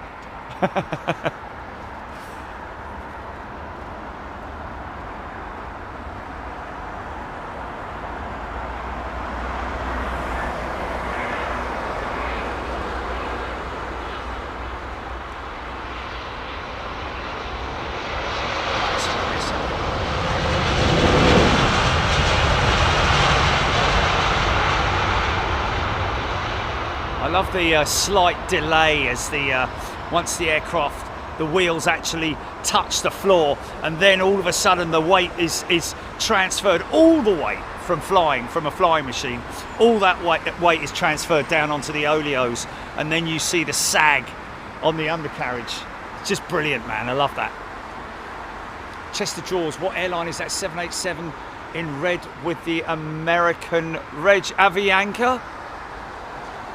American flag. Oh, that's Avianca right there. American reg. There we go. Alex Hilton. Oleski Desyannik.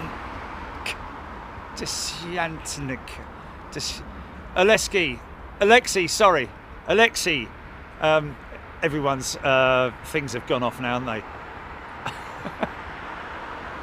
Yes, how can I help you? Pete White was in Cancun last week, lots of British families there, so half term makes sense.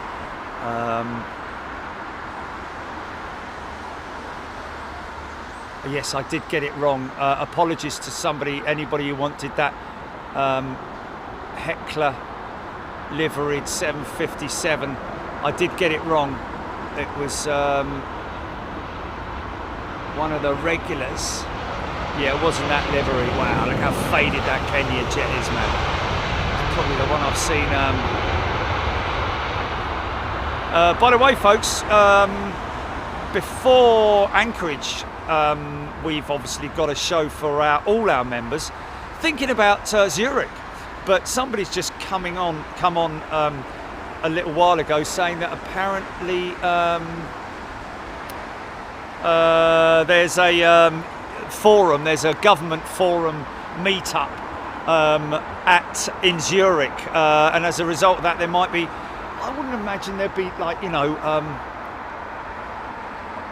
a lot more private traffic, but in terms of big stuff there might be the odd Sultan of this, that and the other with their jumbo jets or whatever they might have. Okay. Craig Proctor, is the registration tailored to the airline or the aircraft regardless which airline it flies for?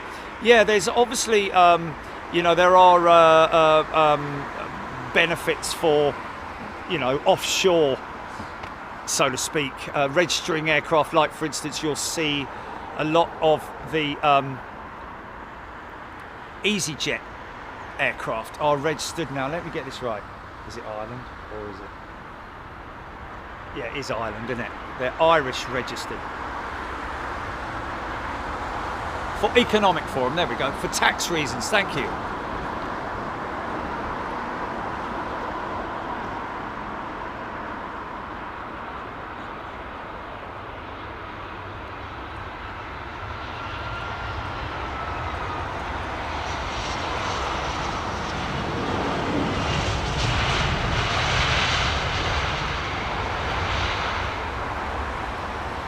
Yeah, Alexa needs to go to school, doesn't it? Needs to learn a little bit more. It's certainly got its intel wrong It's got to send intel wrong from wherever it's got its stuff from about us. We're not just at Heathrow, mate. Come on, Alexa. Pull your finger out. Kev Miller, registration may change under a new airline. The MSN, or I think that's the manufacturing number, is always the same. Lowlander, yes, we are aware of that. 321 Iberia's jet has gone into service. In fact, it's landed by now, isn't it? Train spotter, Avianca 787, likely that it's leased from a USA lessor.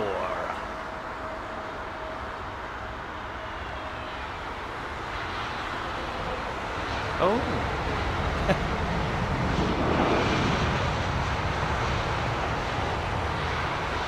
Yeah, didn't like that one, did she? I don't think she liked that one. No, don't go there, she said, I think. Craig Proctor, of course, my friend. Ian Hanna. Jerry, go to Madrid. Okay, bye then. Chance of seeing the new 321 XLR as it's on Madrid to Paris Charles de Gaulle flights for the next couple of weeks. Yeah, but the one thing I will be honest with you, man, it's like, you know, it's nothing that you're going to look at and it's got a big sort of like bulge like an F-15 E-class. It's just the 321 Neo. It's not like, you know, what I'd prefer to see would be the KLM 321 Neo. That's what I'd really like to see, because that's yeah,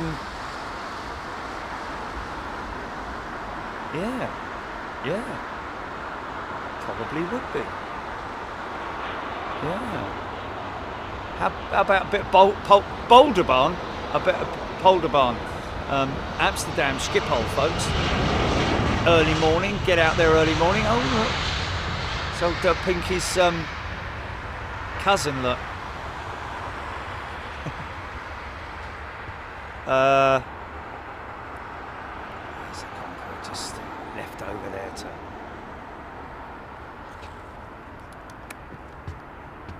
Tell you what, might have a go around here. Might have a go around here. Stand by. Stand by. Oh, he's just turning off now. Okay, Virgin Atlantic, so they know Heathrow very well, so no go around. Negative. Continue.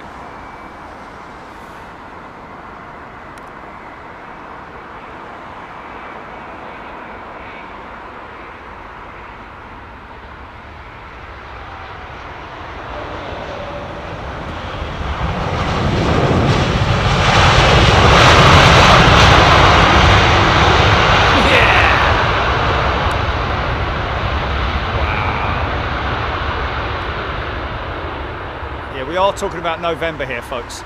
So the early part of November.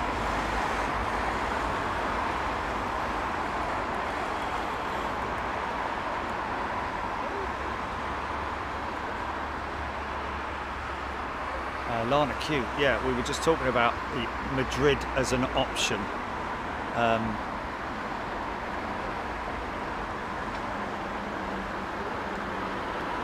G6ZNW. Good day to you. HGC giving a Rolls Royce shout out. Ian Hanna. Holderbarn's closed for maintenance from October 28th till November 6th. Okay, well there we go. Probably that means that they're obviously very busy on the other runways, I'd imagine. Mind you, that centre runway is if that's busier, yeah, but if that's centre runway and there's no good spots for that, yeah.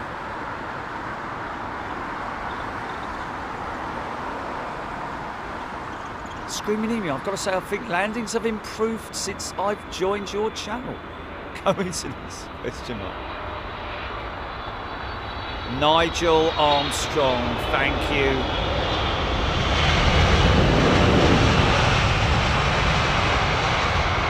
He's gifted 5 channel memberships. Thank you, Nigel. And Danny W. Welcome back, Danny. Going to be joining us in Anchorage in November.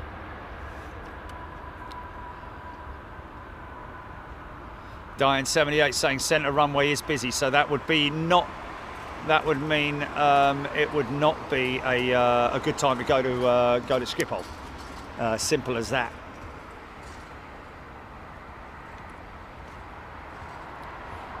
Thank you, Nigel. Very kind of you, mate. Lowlander, Lufthansa plans direct 350 charter flight to the Falkland Islands in March 2025. Interesting. Charter flight to the Falkland Islands. Just a one-off, is that? Lowlander? Pub Quiz TV. These machines are awesome. Yeah, love it, man. Love it. We should speak to Pub Quiz TV, because then we could get all our questions from him, couldn't we? And I wouldn't have to. You fancy a bit of that, Pub Quiz TV? Getting involved in that, because I'd love to do more quizzes, but it's just you run out of questions.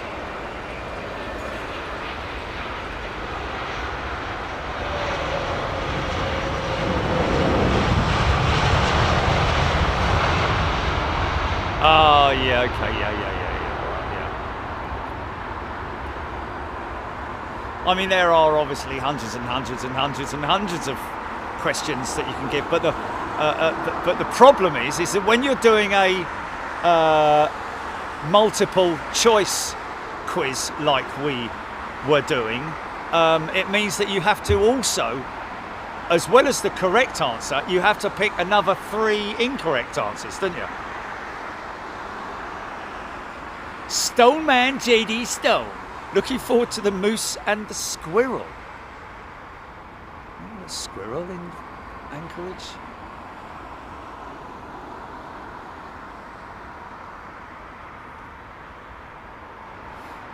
Steve Stibbons, yeah.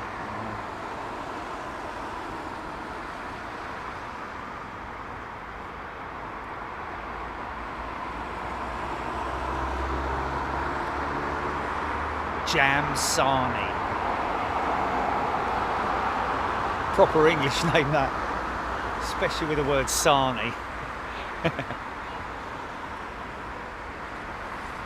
Beverly George Air China 350 from Beijing, 5 minutes out. Nice, nice.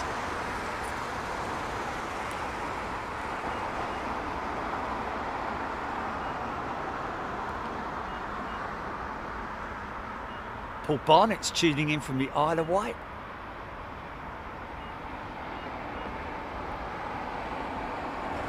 Nigel Armstrong, no, I don't think so. There ain't no pub in. That's a push me, pull me truck, that one, isn't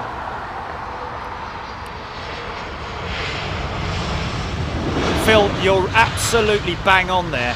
I completely forgot about that particular issue that we had.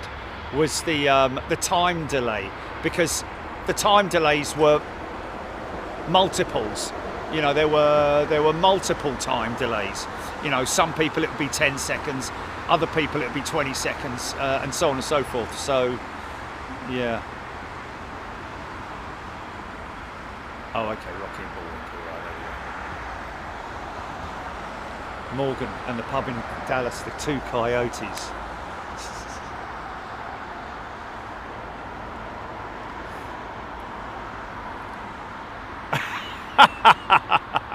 Screaming Emu, brilliant.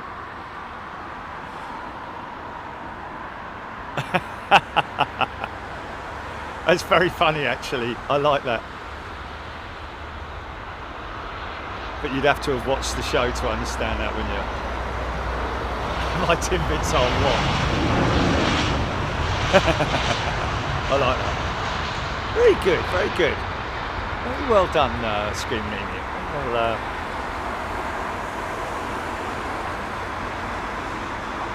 Gaff is correct. Look at the big smiley face on the 777, folks. Haven't mentioned that in a while, have we? Pitot tubes and angle of attack sensors. Giving it that big smile. Look at his smiley face.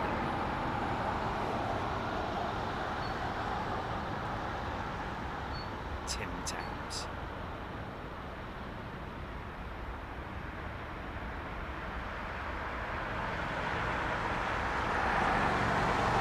Martin Smith, the snow has very much arrived in Anchorage.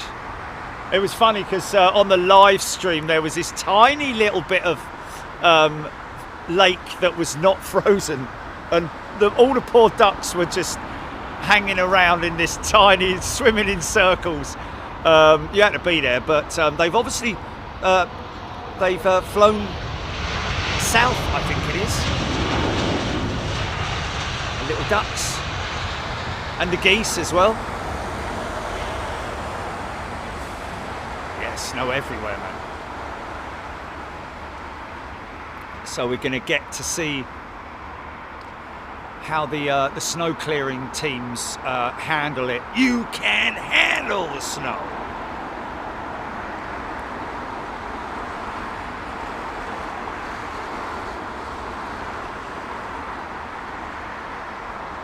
Oh dear, Pat's obviously had some bad experiences in Anchorage. Well, we've been there 5 times now, I think, and 6. This is going to be the 6th, I think.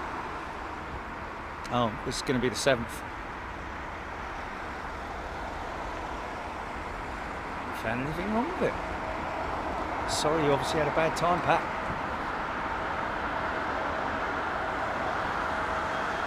This will be the 8th visit to Anchorage. Wow.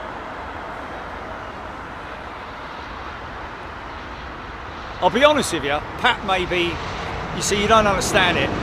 When I go overseas to wherever I go to, I very rarely travel anywhere further than the local Starbucks, the hotel, and McDonald's.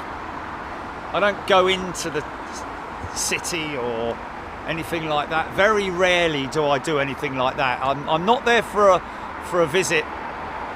Yeah, unless there's something I need specifically, you know, from a shopping mall or something like that, you know, like clothing or whatever that I haven't brought with me. But yeah. Is this Air China's 350? She's got her lights on full beam, man. Oh look, she's got a on this new radar, man.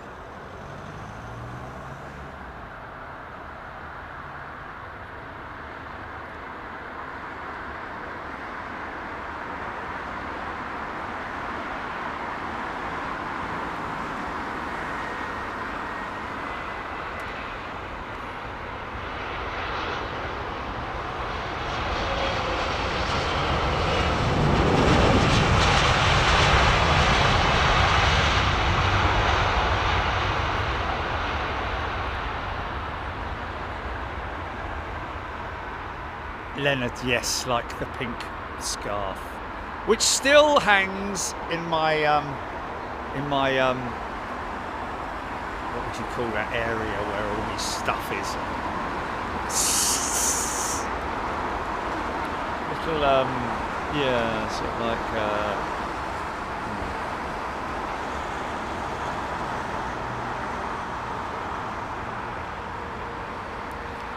Adam Campbell, Qatar 777-300, 45 minutes out.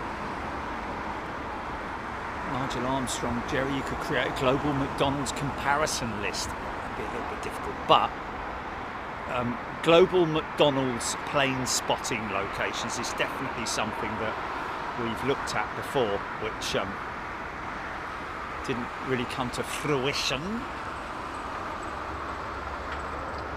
You've got the one in Miami, which is pretty cool. Even Nirvana, not a fan of Honolulu, it's so commercial and touristy. Depends on where you go, really. Personally, you know, I mean, go to the beaches and of course you're going to get tourists, aren't you? Anyway.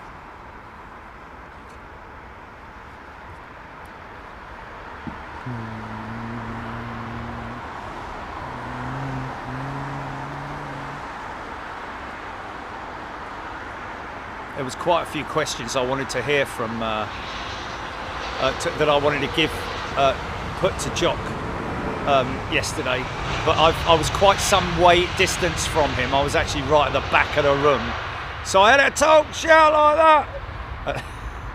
that. There were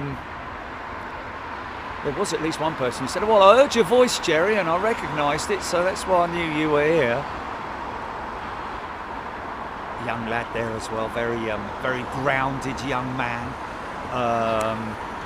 I must admit, I do meet a lot of youngsters who are very grounded, meaning, you know, that they've got a good head on their shoulders and really sort of like know which direction they're aiming for in terms of their future careers.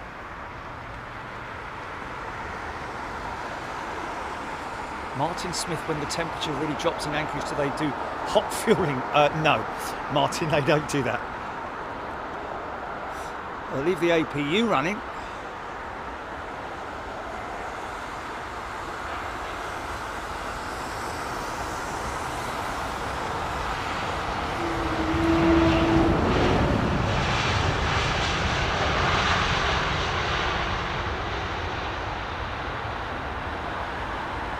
Martin's Saxton. Honolulu was a great stream. Any new members should go and watch these and the latest Anchorage Lisbon shows, both well worth a watch. Yeah, that Lisbon show, man.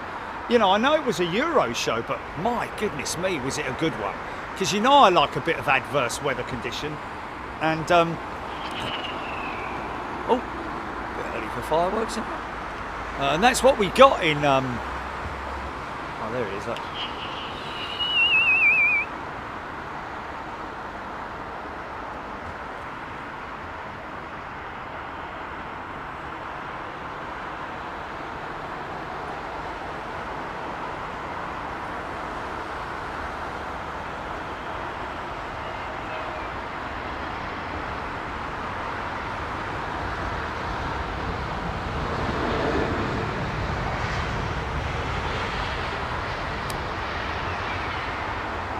It does absolutely nothing doing that, does it? They all just crouch down in the grass for 30 seconds, right? He's gone, right? Back up.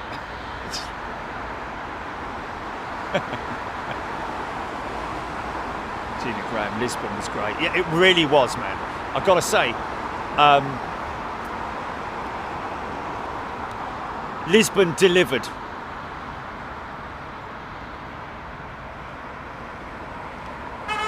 Even though we've been there quite a few times, this time because of the adverse weather, it really did deliver, man.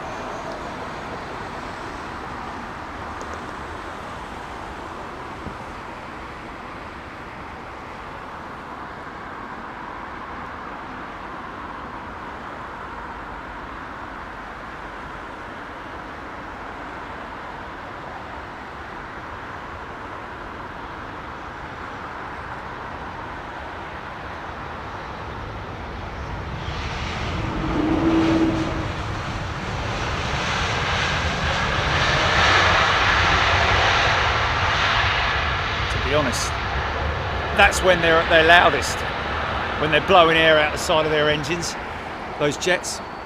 Other than that, they are so quiet. Alpha Bravo Korean 777 incoming. This was the 747, folks. We're back to the triple. I'll be honest with you, if you're going to replace a 747 with any aircraft, a triple is the one, isn't it? Thank you, Martin.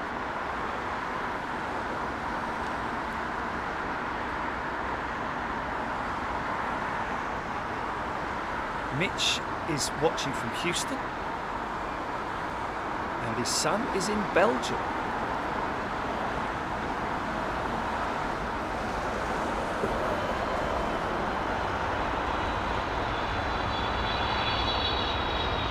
Oh, okay, yeah. Okay. Oh, the guys from Belgium, yeah, who came and saw me the other day and came and said hello. Thank you so much. Glad you had a good trip back and a good time here in London. Planespotting. It's amazing that, you know,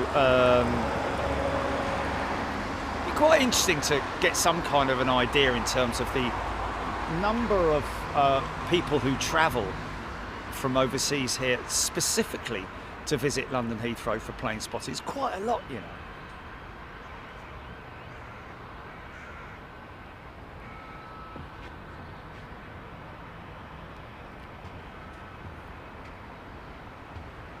Tony Bagman, good evening. Experience the go around this afternoon with the go around as okay.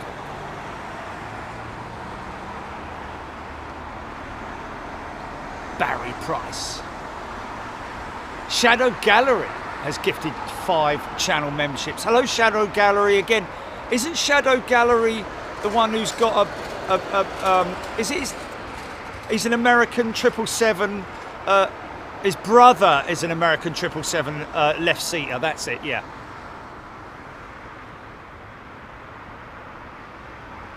Nick Buckley, brand new member being gifted.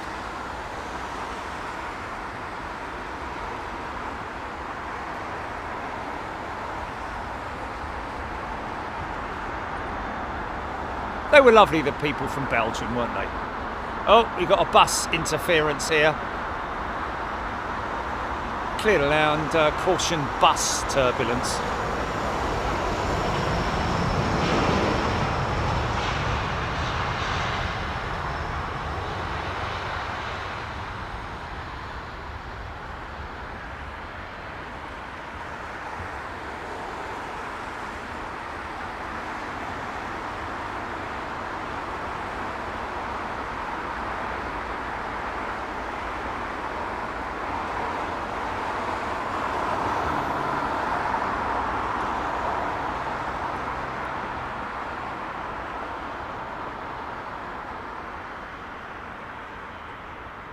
Shadow Gallery saying, my brother is very excited. I will be on the day he flies in with details. Okay. I will be on, as in on here, the day he flies in, I'm guessing, to here, which is pretty cool. Keep us posted on that one, Shadow Gallery, please.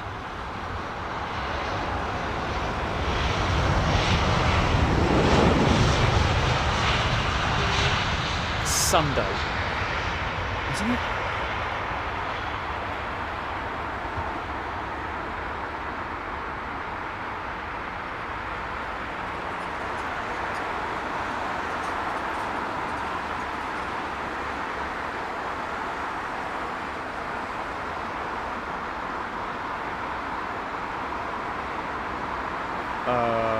It was Friday, I thought. No, it was Thursday, and I returned. It was Thursday and I returned on Friday morning, yeah.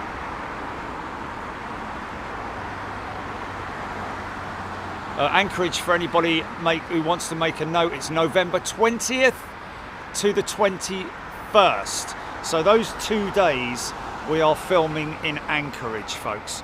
Trying to see if we can get a rooftop spot once again. I've spoken with the media team there, but as of yet, no reply. It's pretty much par for the course, I've got to be honest with you. When you're trying to contact media teams, wow, it looks quite high, this guy.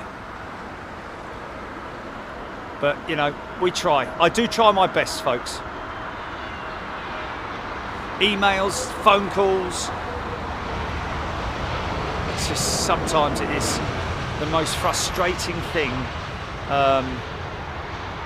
When I spoke to Tom the other day about trying to do something with Virgin Atlantic and the cargo division, he was like, yeah, that'd be great. I'm like, yeah, but it's just not going to happen, mate. It's not going to happen. We've missed the opportunity to do the 2 Thai jets. We've missed, well, not completely missed, but we are missing an opportunity to do a special feature on there, out with the old, in with the new, on the A330s, the CEOs versus the NEOs, but I just, you know, just kind of been doing it for so long now, I kind of know, I know the drill.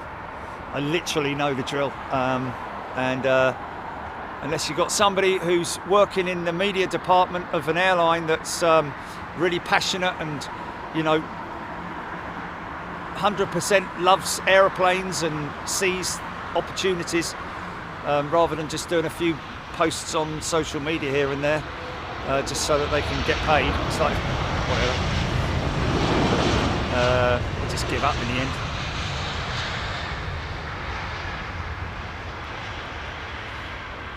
It all comes down to it, doesn't it? I mean, you know, if I was the CEO of Heathrow, there would be cobwebs in my office, big spiders sitting in the chair and everything, because I would not be in there, hardly at all.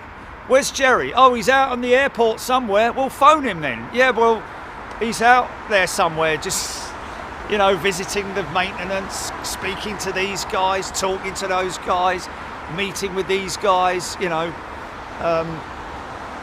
to make Heathrow a even better place than it is. Or an airline, you know. Put me in charge of an airline, man, and I'd, I mean, I know it's not an easy thing, I know it's not a walk in the park, but you know, if you're passionate about your product and your brand and all that kind of thing, you're going to make a difference, aren't you? I think that Boeing bloke's got off on the wrong foot, if you ask me. That new CEO has got off on the wrong foot. Bus. A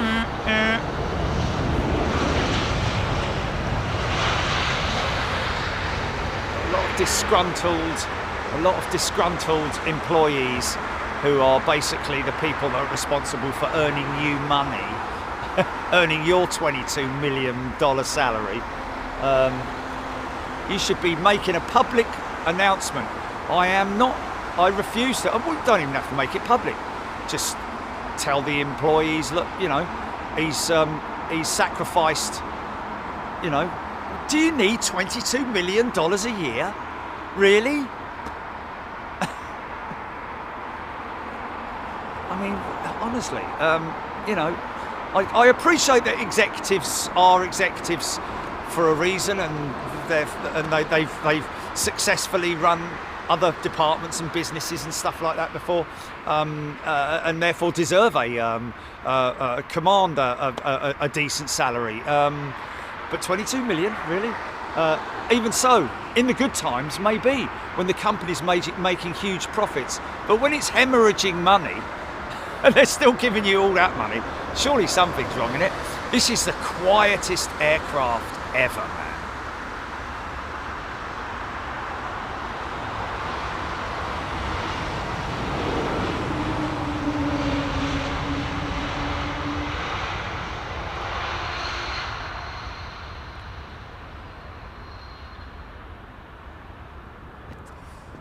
Just give a big chunk of your salary, say, I don't want it. Spread it out amongst the workforce.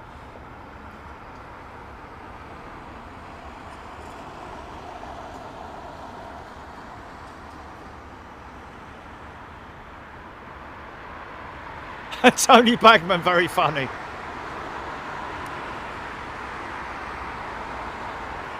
Nick Gray, strongly but respectfully disagree. In what respect, Nick?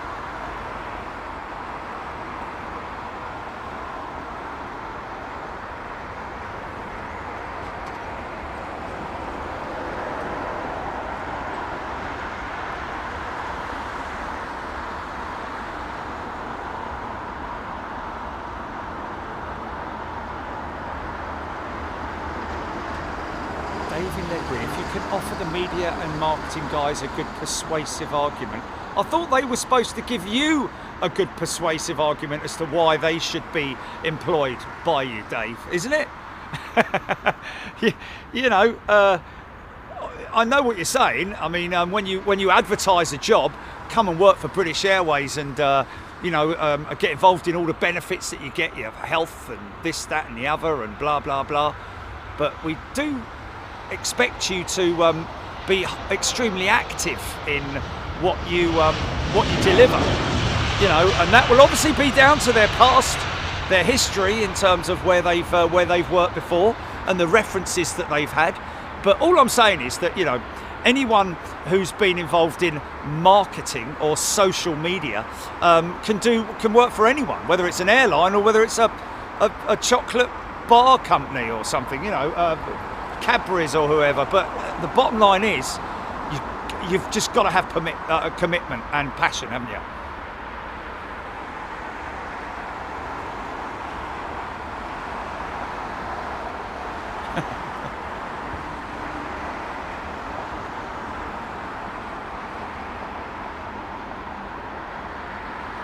Oh, Trev Lyon. Yeah, no, we don't have a new baby, do we? We will. I think that's it. I think we're done with 318s at Heathrow, aren't we?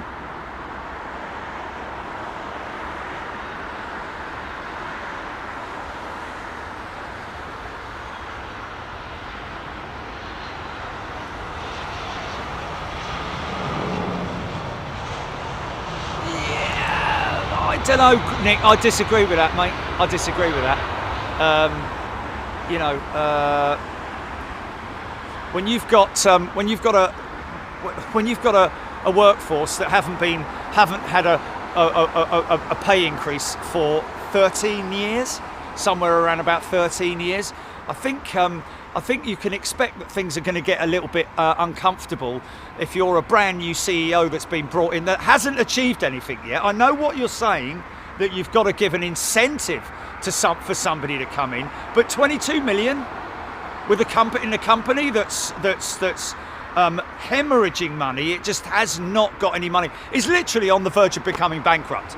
You know, if it wasn't for shore up loans and so on and so forth, Boeing would be in real deep stuff at the moment, and which they are, to be honest with you, financially. That is, they're a great company in terms of, you know, what the aircraft that they make and what their future looks like. It would be great if they didn't have these financial issues, but you know, everything that's happening with them is just bad for the company. And I just think that personally,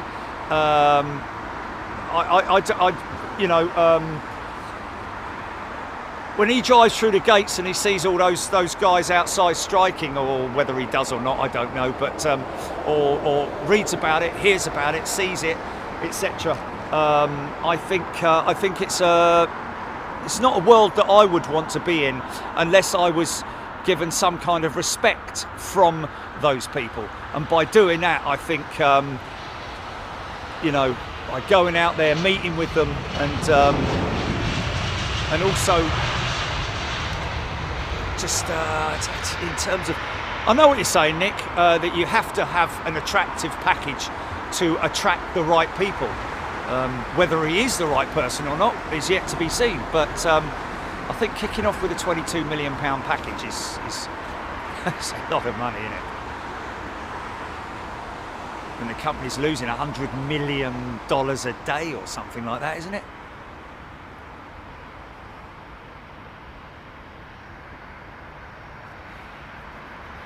Yeah, Ortberg's compensation is not out of line for CEOs at other places. Well, other places maybe that are profitable and in a good place.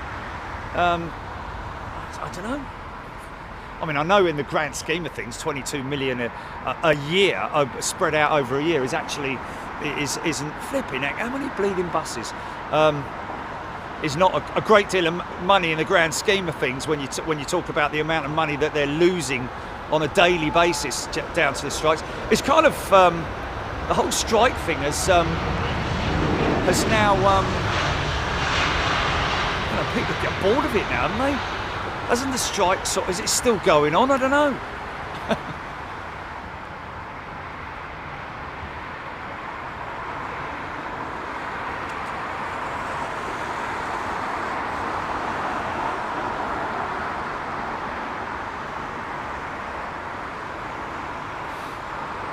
Well, do we know that yet, Screaming Emu? Why does Ortberg deserve more money than the previous CEOs? What's he proved so far? What's he achieved so far? Has he actually done anything that we can go, oh yeah, oh definitely, yeah, it's a cold start on those Pratt and Whitneys.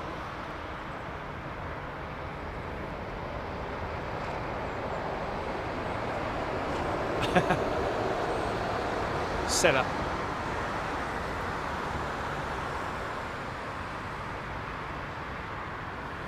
Love that shot.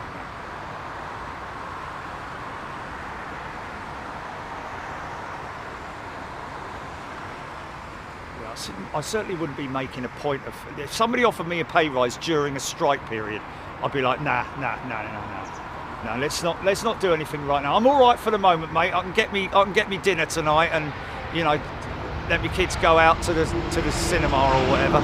But yeah, I don't need any more money, man. Look after the workforce, yeah. Don't worry about me.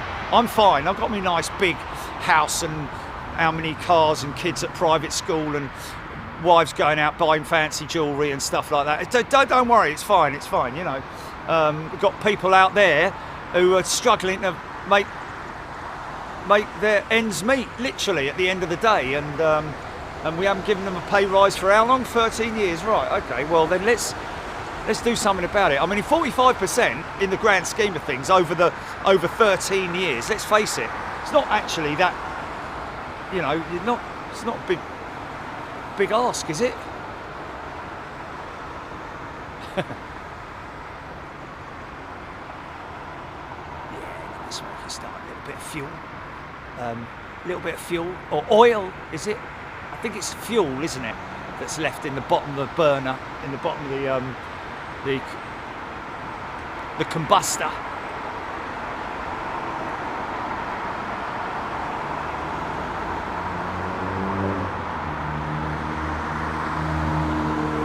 Aidan Campbell, yeah, great, perfect. I think Ortberg is possibly the right man for the job based on what you've just said in terms of returns and what he's done for other companies.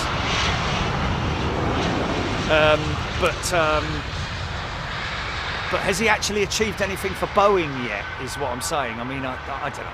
I know people have to get paid, don't they?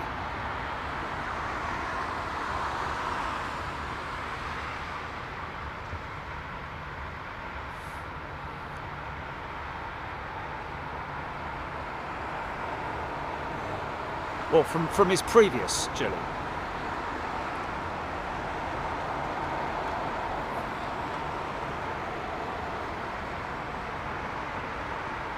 I mean, let's also remember, folks. Okay, let's also remember while he does an F&F check that when you look at a leader, right, a prime minister or whoever it might. No, hold on a minute. I'm just talking about people who are in the upper area of management. Those people are also advised by other people. Okay, when somebody makes a decision to attack, they don't do it on their own. They do it with the help of their advisors. So Ortberg and other CEOs will have been advised on what best positions to take in terms of financials, you know, etc., etc. That's kind of, you know, it's not all one person, is it? You know, he might make a suggestion, or other people might make suggestions, and he kind of like works on it. But it's a bit like with me and Gilly.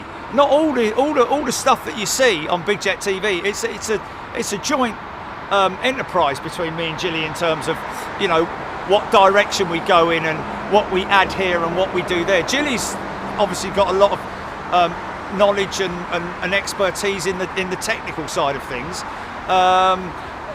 In terms of the marketing side, I kind of like work on that as well, and you know, we just work together great as a team. If you've got a great team with you, then you're going to have a success, aren't you? You're going to have successes. It's not all down to one person, down to one man, you know, or one woman, or whatever it might be. You know, Ortberg has got a whole group of people that sit in offices and push pens around a desk all day long and speak to other people and banks and so on and so forth. So it's not all down to one man or one woman or whatever it might be, although they generally do tend to get all the praise at the end of the day.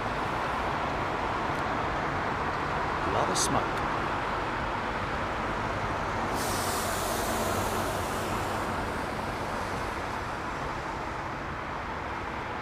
Pay Chili more.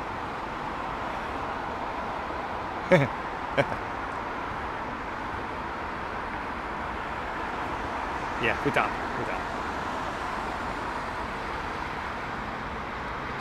It's just me as a person, as a realist, that's all. I don't care how much money I'm worth. I'd turn it down. I'd turn it down.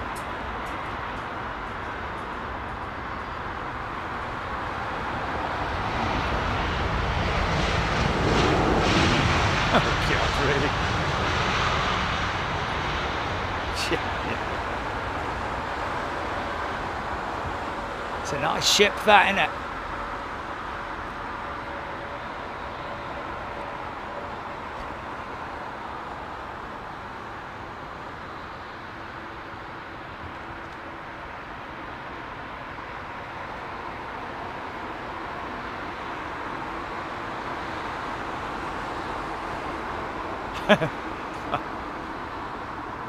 Who's Chris Martin?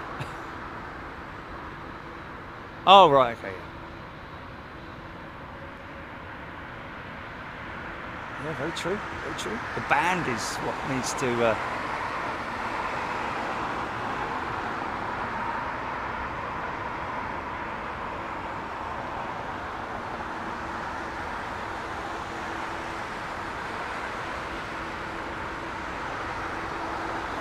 Ray Thompson, good night to you. 2:20 a.m.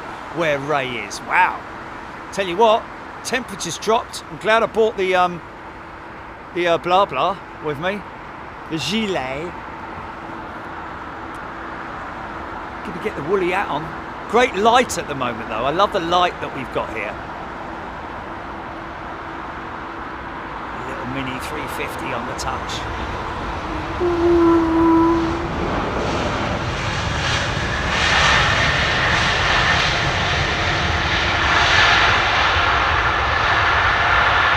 Yeah.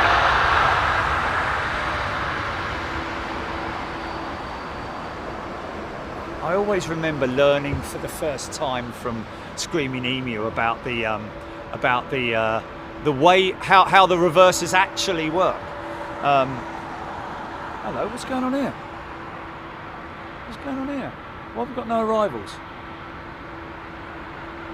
Gina Grant, smart player. Michael Pesha. Yes, we will be connecting in Anchorage. In Seattle this time for Anchorage, which I prefer, to be honest with you.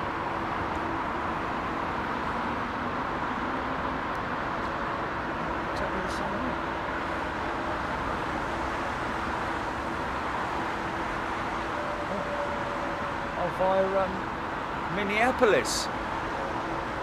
Oh, Minneapolis on the way out, Seattle on the way back. Okay, yeah, I've gotcha.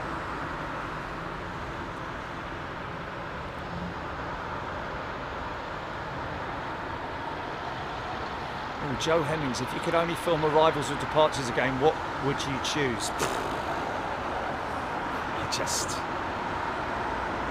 If it's windy, arrivals. If it's, regular weather departures, yeah. Aidan Campbell, Qatar 777-300, 11 minutes. I'm guessing it's their 300. Michael Peshar, Seattle, nice airport.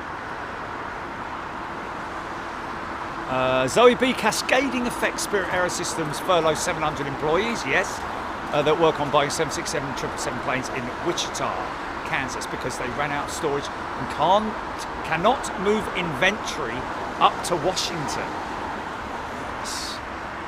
Yeah, there is quite a lot of knock-on effects happening with the whole Boeing thing.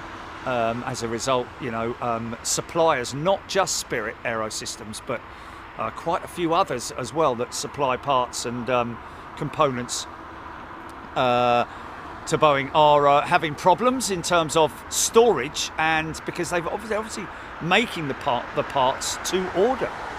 So difficult times. Scropey, Jill Perry arrivals at the paddock. Chipaz, seeing December Korean are sending their 747-8 back in it on certain days. Yes, Chipaz, that's right. Certainly on Christmas Day, we heard.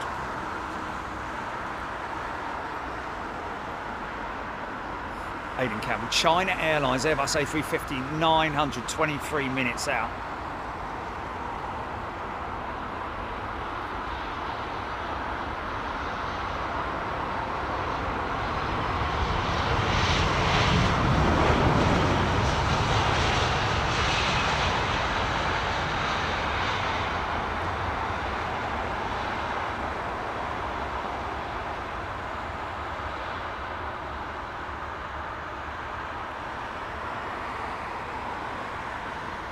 I didn't realise Jal's A350 1000. Is that the one we saw in Dallas Fort Worth? Wow, there we go, yeah. Alpha Bravo, Rwand Air A330 on approach. That's a good time.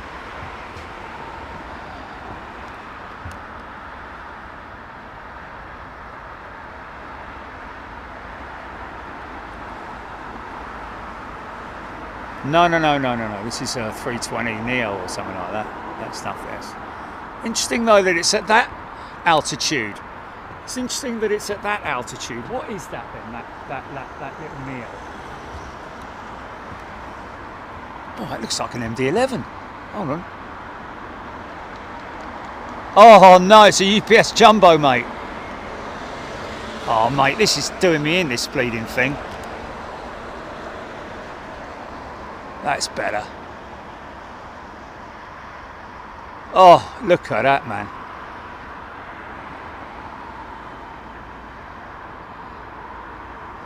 $744.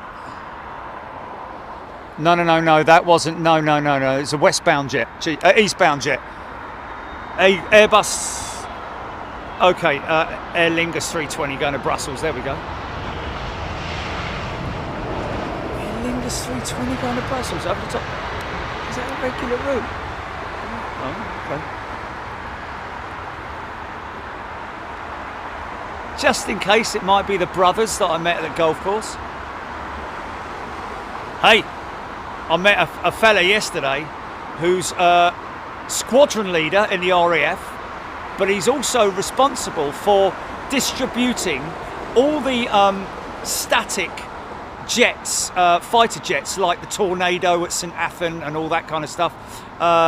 He's responsible for all of the museums that have these ex-RAF static jets. Really interesting bloke, but the great thing is he plays golf, so we're going to have a game of golf. That will probably never end, that game of golf, because we'll be talking and talking. People behind us like, get on with it, for God's sake, putt, will ya?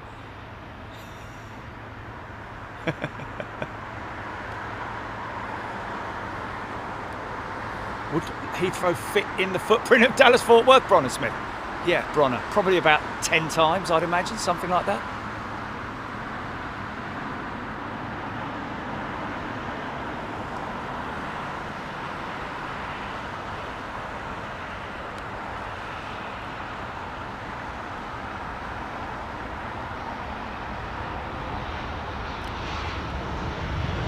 Terry Bark is a brand new member. Welcome, Terry. I'm assuming that it's Bark, is it? Or Barkay, or my apologies if I've got it wrong. Wow. I tell you what, it's a good job I've got the gloves in the bag, because the temperature has really decreased in the last. They'll be shutting that door in a minute. Shut that door! Oh, they have! It's a bit of a... Where's that breeze coming from, flipping heck? Hold on a minute. Wow, Terry Bark, merchant navy captain with a passion for aviation. Wow, how cool is that? Welcome, sir. I salute you, literally. I am doing that, trust me. Pleasure to follow the Big Jet TV crew. Very entertaining. Thank you, sir. It's going to grab me over.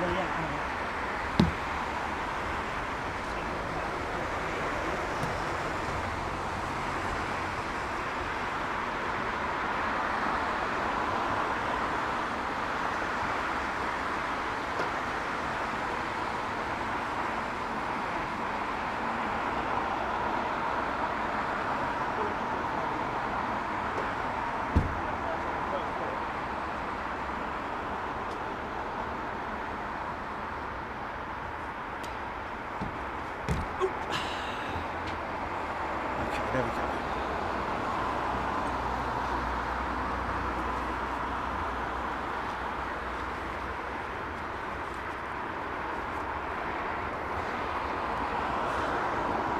Is this Rwand Air 330?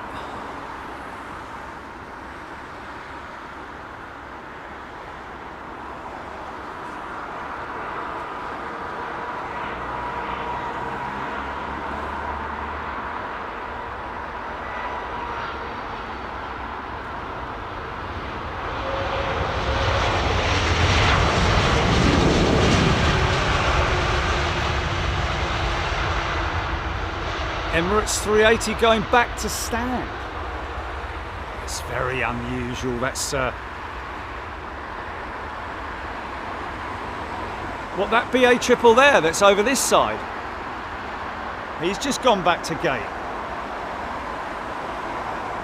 Wow. Craig Proctor, thank you. Emirates 380 returning to gate. Oh, we've got a pinky sighting, have we? And I was down the bottom of the van, was I? He just came out when I wasn't looking, didn't he, the cheeky little thing? Yes, yes.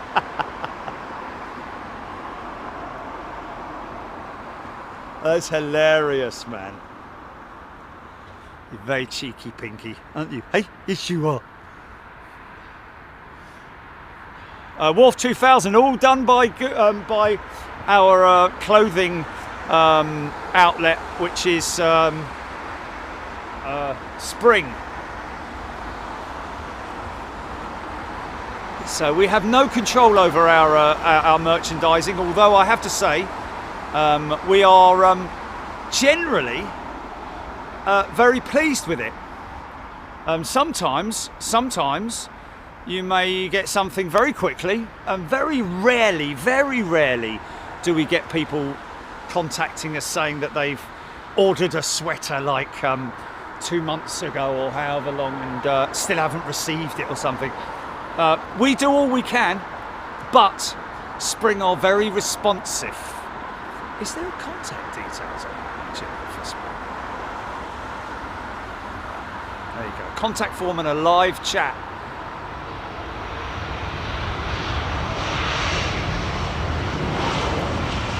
Yeah, Jilly just reminded me that they're based in the US, so they only operate on... oh, we're going to get some nice sunset departures here, folks.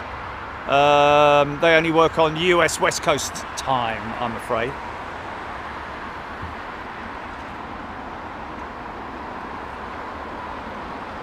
And they can't discuss other people's orders with us due to, obviously, understandably, privacy laws. It's it all.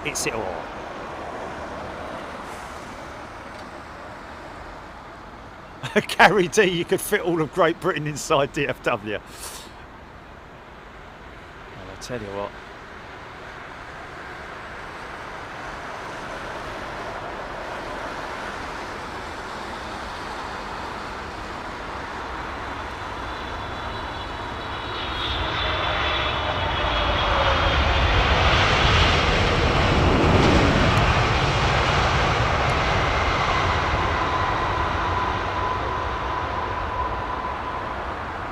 Wow, look how late those boards came up, man. How crazy is that? Screaming Emu.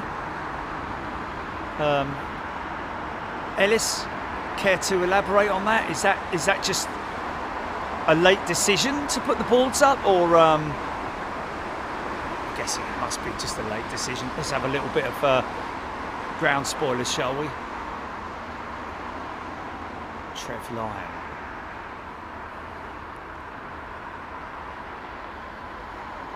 Blimey, Melody's got 2 hoodies, 2 t-shirts and 2 mugs. Wharf 2000. Hat and hoodie.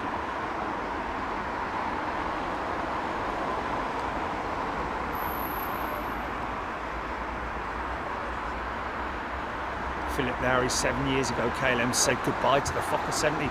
Kept one of them as a static display on top of the Schiphol spectators terrace though. Your pal Palpatine. Ellis Chernoff, I think they went up, down, and then extended again. Okay, missed that. Thank you, Ellis.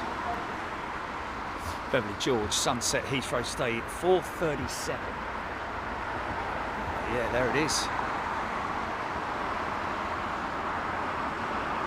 Oh, Screaming Emu, that was weird. They did go up and down and up.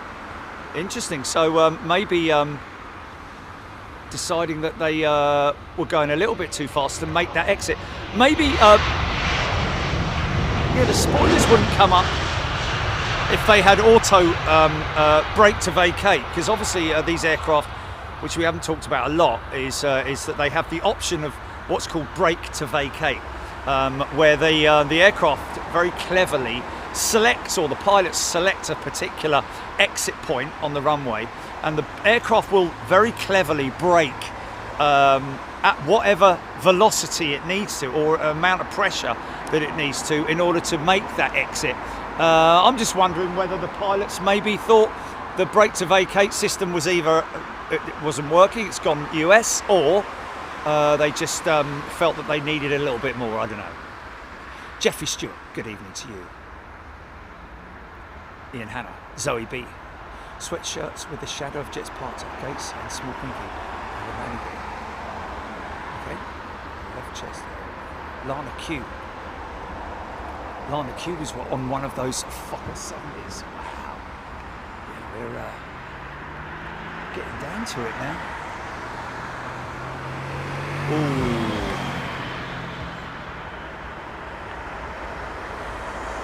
Screaming at me, yeah, if the pilots push the power levers forward, the airplane would think, oh, we're going, yeah, and stow the boards. Oh, okay. They come back on if they were back to idle.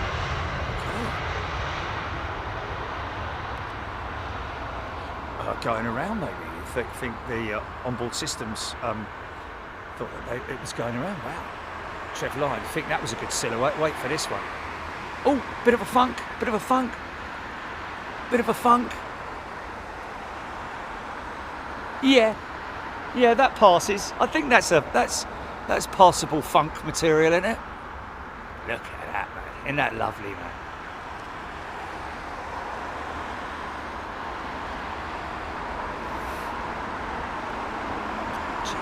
Sky is magical. Sun is shining in the sky.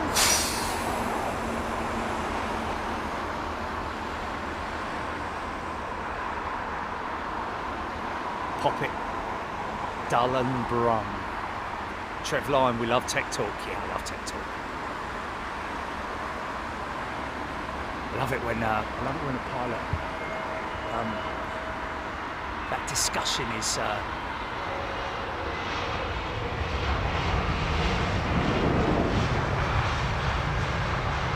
I love anything engineering, man. Anything engineering, you know.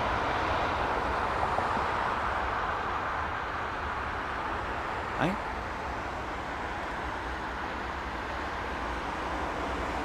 Yeah.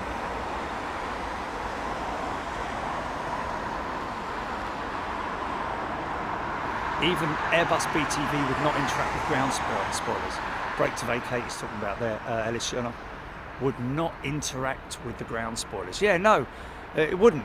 Brake means brakes, as in like it applies the brakes. So yeah, no, that came to my thoughts, but then I immediately poo-pooed the idea because yeah, indeed, it doesn't make any sense at all. The brake to vacate system has got no control over the ground spoilers. So yeah, it's got to have been a manual input somewhere along the line.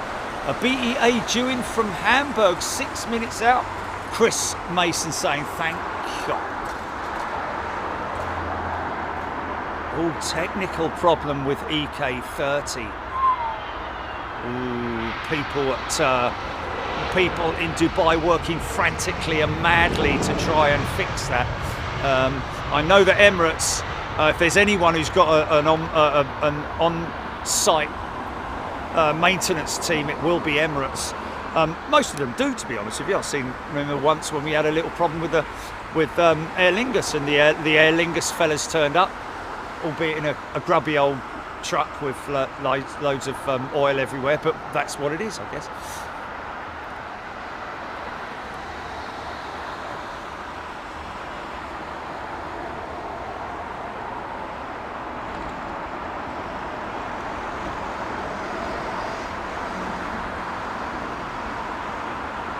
I put it northwest of the airport, Jersey print. Somebody's saying that the 777 does not have brake to vacate. Interesting. Is it an Airbus thing, brake to vacate? I don't know.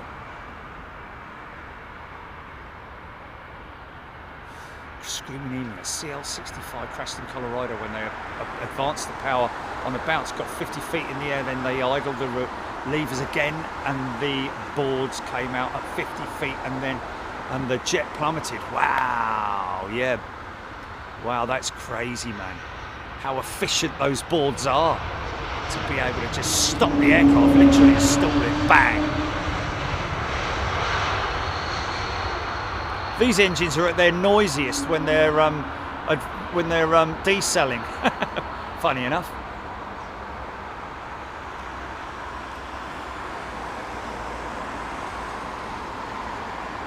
Twice gap. There's another one. This should be nice. Dreamliner going out low.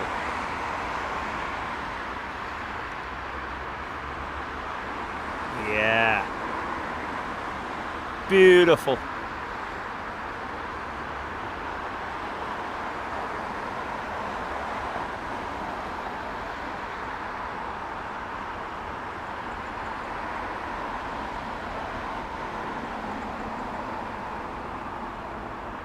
And that was indeed an A220 that's an Embraer E195 jet, not an A220. Best way to look at that is to look at the wingtips, because these have, interestingly enough, a raked wingtip compared to the fence style. This is very sweet, isn't it, man? Look at this beautiful aeroplane, man. Love these colours at this time of night. Nice touchdown, mate.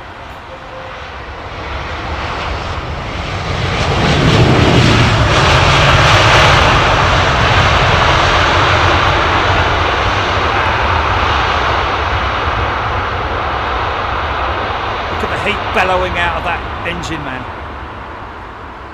A wall of air. A wall of air, ladies and gentlemen.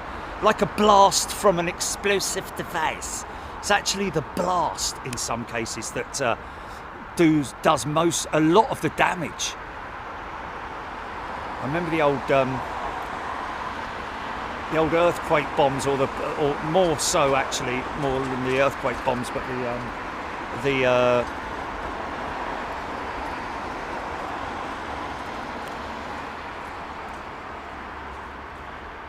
was the tool.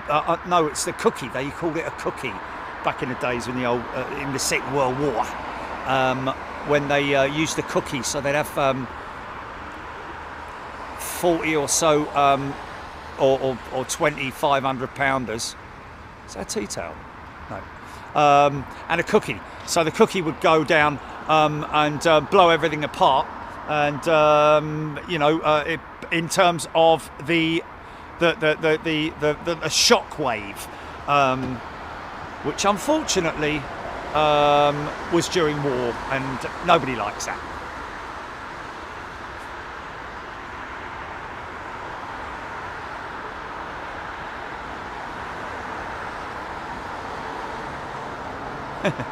We do get some funny questions asked on here, don't we?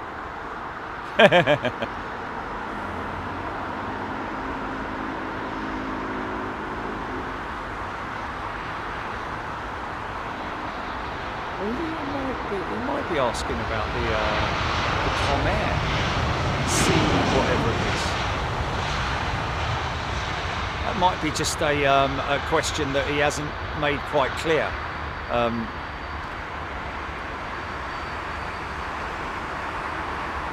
Oh yeah. What is it then? The Chinese, the new narrow-body Chinese jet. Oh blimey! Without looking it up, someone's going to tell me.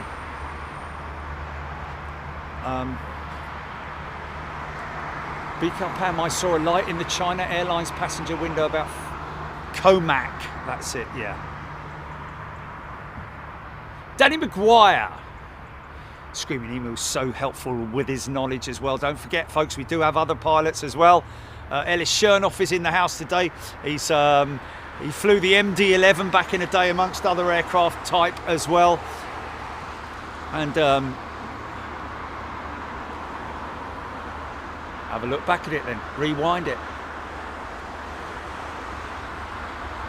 Indeed, Stephen, it did look like a massive drum, big long drum. Caused a lot of destruction, unfortunately. There goes the cookie. Bottom aimer. And there goes my bottle. A lot of the rear gunners used to wee in a bottle and then pour it out the turret, the rear turret over Germany, which is a terrible thing, but you know, it is what it is. But that was meant for one person and one person only, wasn't it? That terrible man, Adolf Hitler. Steph, other pilots are available. Very funny, yes. They are, and they're not with us today, but we are very fortunate to have a great eclectic mix of pilots in our lists. Screaming Emu, Boeing uses separate levers for thrust reverse. Yeah, they pull up from the back, don't they? On the Embraer, we just have a gate. You lift the levers over, okay, and pull the one set of levers back for reversing. Okay, I've got you. Yeah, different systems on different aircraft. Got a nice throttle body setup from a jumbo jet in the Heritage Centre at BA from one of their own 747s. It's got the I think it's, I don't know if it's the captain's or co-pilot seat. I say co-pilot, sorry, first officer. I've still got that co-pilot thing in the back of my head because of the old back in the day with the bomber command and all that.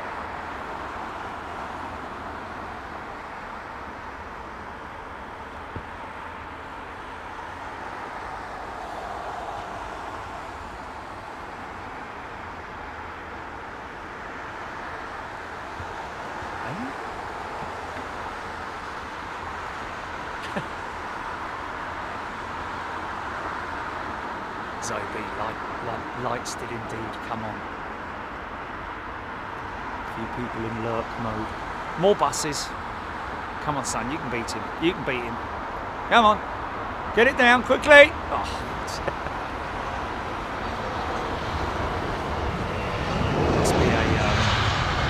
Must be some kind of a diversion going on today with bus services, because it's never usually that busy, is it? What's that up there?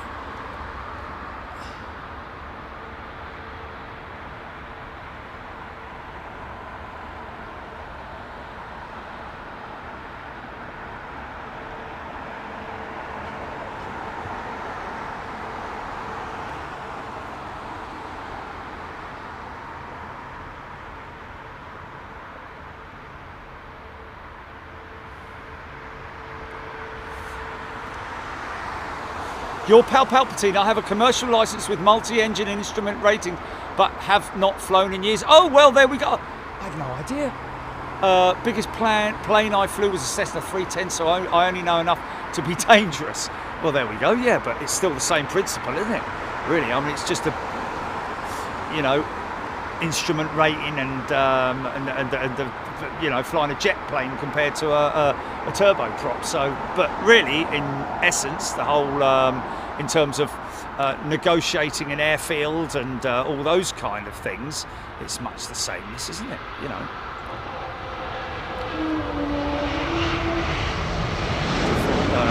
Type rating on a I guess you go CPL from obviously once you're type rated on a particular type of turboprop, and then you move on to small jets like they do in in Dubai with the Sprogs, with the trainees. They start them in the turboprop, didn't they? Single engine, and then they move them over into that little what is it? What?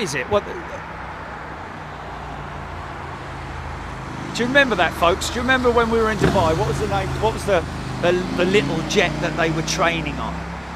Lovely little twin engine thing. Very compact, but a great training aid. Oh, Ellis Chernoff, brake to vacate is a system designed by Airbus. Thank you, Ellis. There we go. That answers it. See, we always get the answer, don't we? Thank you, sir.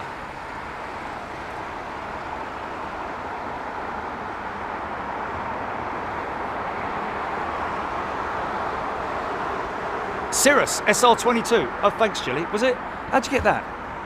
Did you just remember that? Oh, you Googled it. Right, okay, there we go. Yeah, the SR22. And of course, once you've got your type rated to fly a jet aircraft or twin jet, then you obviously move up to type rating to the Airbus A350. Well, actually, it would be the 777, I guess, that they would first type rate them on, or maybe even straight into the A380. You never know.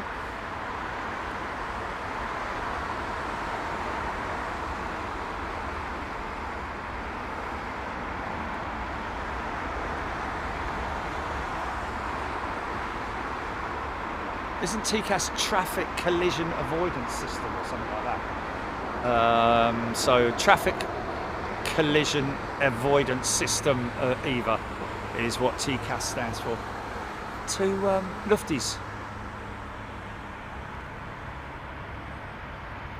So that's a proximity warning for the air, for other objects around them.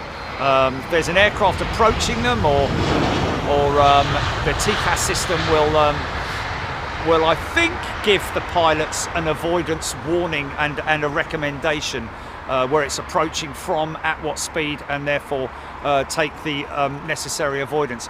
And normally TCAS does work for quite some distance, so it's not like they've got like a couple of seconds to deal with it. Hey! Back from duties. I had a good bunch of people at London Fire Brigade. Tell you what, now that I've got this upper system in operation, Julie, I could potentially go up higher and we could try the because LFB's still there if we want it. Yeah.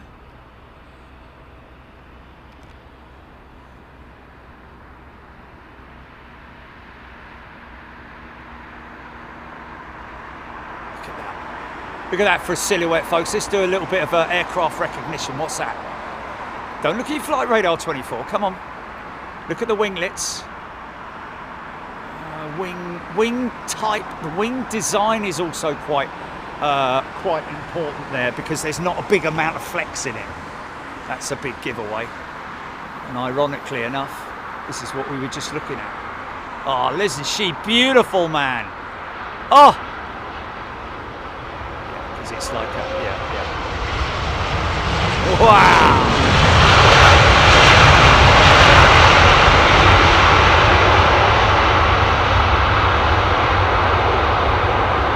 Yeah, man. Yeah, they're a noisy old power plant. There we go, 350 gives it, winglets give it away, Nick Gray, absolutely, mate. It's crazy when you look at the is that Mr. JCB? Is that Mr. JCB going in?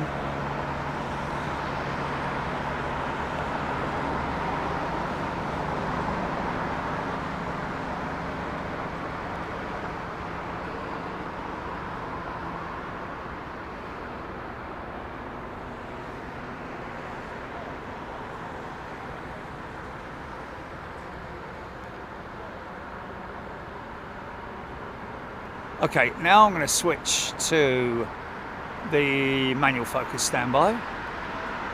That's Royal Air Force, is it? Oh.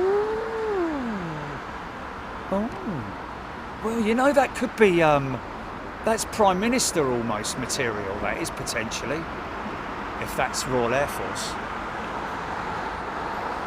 Or a Royal, yes.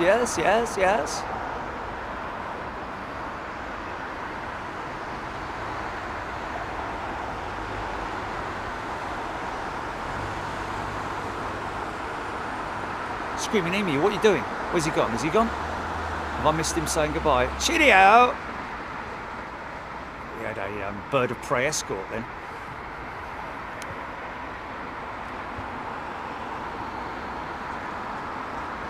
Okay, here we go. Stand by. Let's get ourselves a long range. Okay, let's get a long range. Stand by.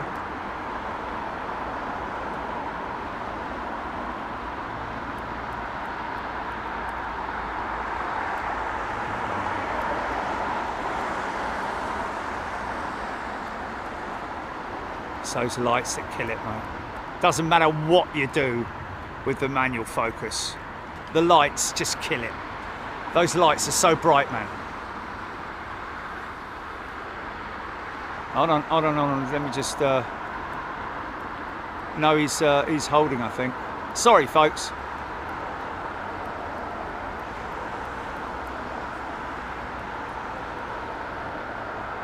No, sod that. This isn't working, mate. It's not working, mate.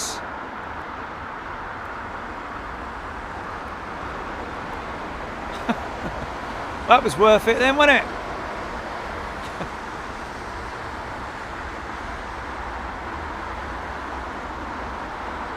A few nits and gnats above me.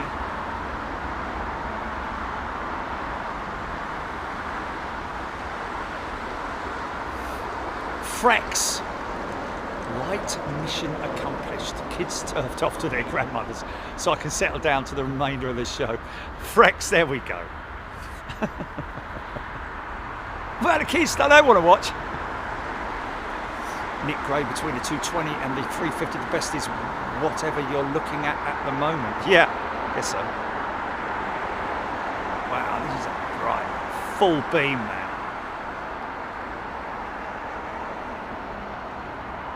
There are different intensities that you can run the lights at as well. So it's got a sliding variable oh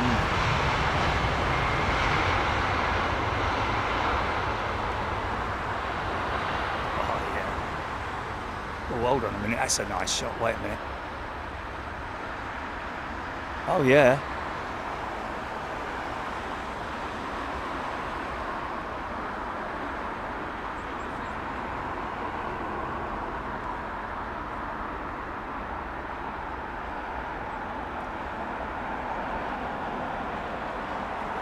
Oh, nice bank. Nice bank.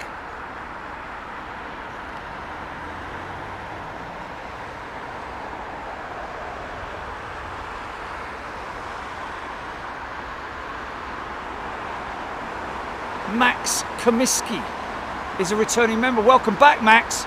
Good to see you. All the people who've rejoined, who've come back, whatever it might be. A lot of times, it's actually people just fixing their payments. They've never gone away. But a big shout out to all you guys. Let me just see what. Oh, please bear with me, folks. Be patient. Let me just try this. 1 second. I want to tell you a story. Okay. What's supposed to happen when the blue?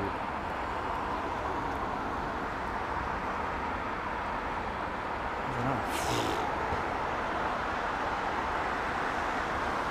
See, that's not bleeding good, is it?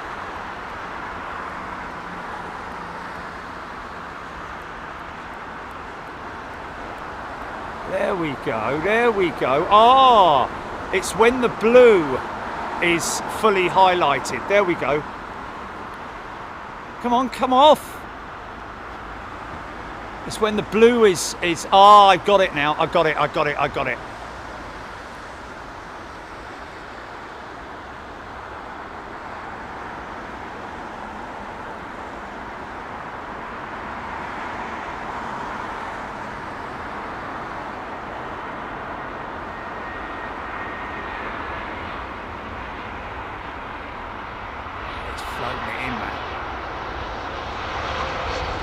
Decel.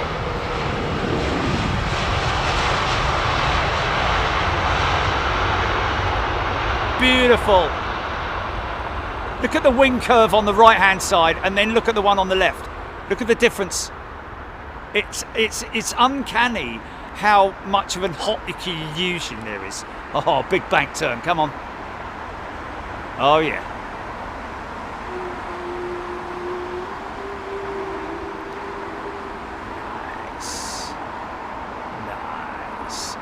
Oh, bit of a funky shot there and all, look. Nice. Okay, so it's when everything's blue. Stand by, let me just see if I can grab that. Wow, look at that. Okay, please don't get impatient with me, folks. Just, please, let me just try this. I just want to get it right. Okay, all right, I just did that. Hey? Focus. There we go. Manual focus. Okay, so it's when it turns blue. That's it, isn't it? Oh yeah, but you've got the bleeding lamppost in the way. Hold on a minute, let me try this one. It's when it turns blue, Okay. There we go. Now that should now come off the screen, hopefully.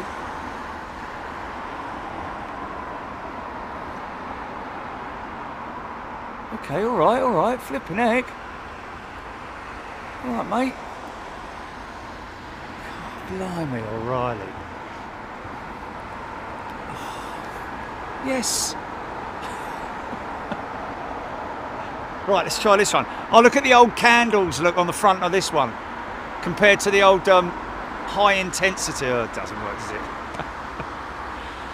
The high intensity lights of the new Neos and the likes.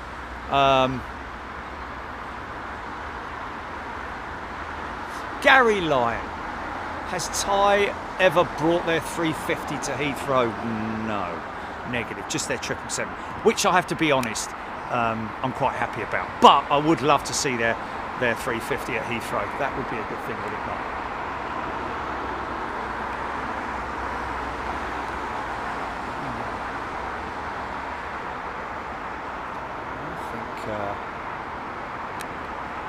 Taparay BA350 taking off the Phoenix. Might be an old one. Wow. Hey, are we going to get a funky shot with a contrail here? See that contrail there?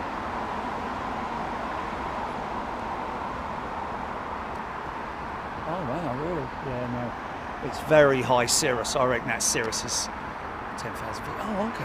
Hold on a minute. What, heading sort of like southish? Oh, okay. Yeah, that looks like a Voyager, mate. Yeah.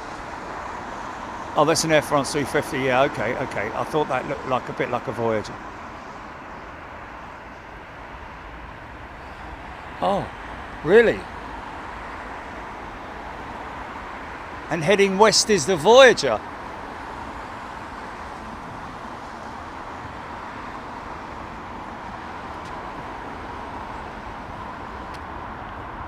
Really? What, literally? The two of them? So I should see the Voyager crossing its path. Tell me when it's coming up to it. Mind you, there's a lag on your... Okay, well, there's a lag. Yeah, they've already done it. They've probably already done it. Yeah, but you would have seen the Voyager crossing it, going across its... Okay, never mind. Yeah, I think that's the Air France. Yeah. Turn your lights down, son. Flipping heck.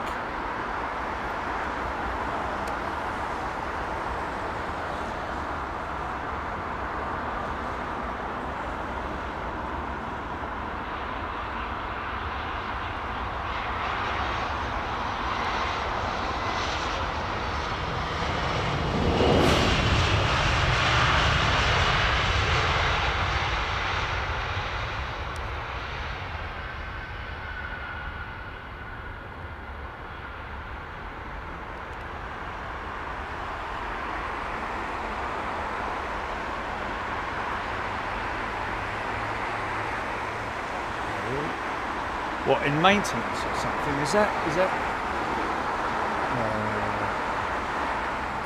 Just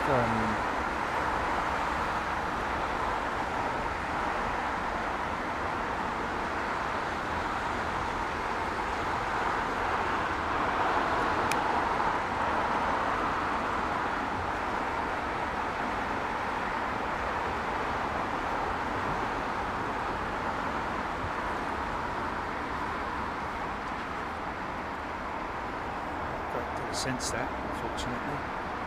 Halogen versus red LED Texas Taco. He's absolutely right, you know. The old halogen lights. The LEDs, the old halogens. Well, these are the LEDs, aren't they? These ones here, the bright white ones. They look a bit like candles. The old, I guess they're halogen. Yeah, just halogen, aren't they?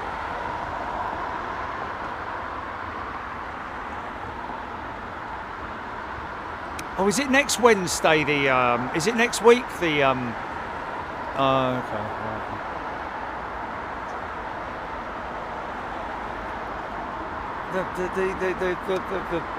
The thingamajig in Switzerland, in Zurich. Oh, blimey, is it? Oh, okay.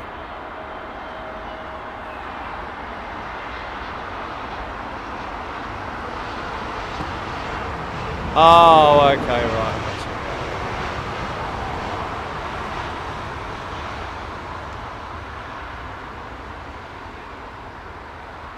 Yeah.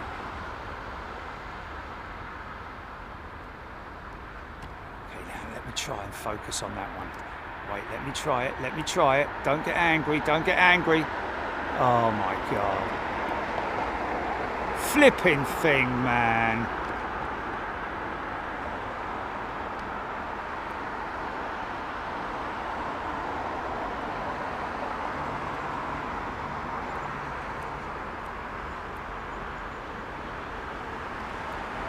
I need to know whether the I need to know whether the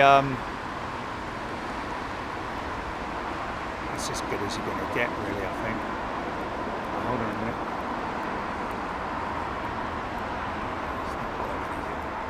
It's not working, Mace. Sorry. See, it goes all sticky now. Gilly, on the screen, when you're watching it now, is it all sticky? You know, when I'm panning, does it stick? Does it go all sticky? Or is it all right? Oh, okay, that's interesting, because my monitor then is sticky. Yeah. Okay, well that's okay then. If it's not sticky, that's fine. I'm not using a new camera, folks, just fiddling about with the manual focus settings.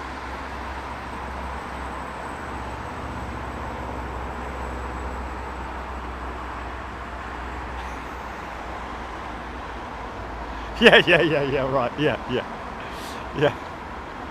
Multiple rants incoming. Yeah, Aidan, I am a total perfectionist, mate. And that's why we do what we do, because I want everything right for you guys. Avro Arrow, triple with Love China livery, joining the stack. Brilliant, lovely lamppost. Hey, thank you.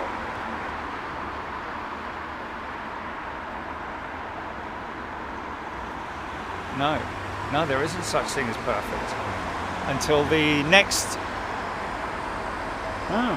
be searching for perfection. Oh, no, that ain't working, is it?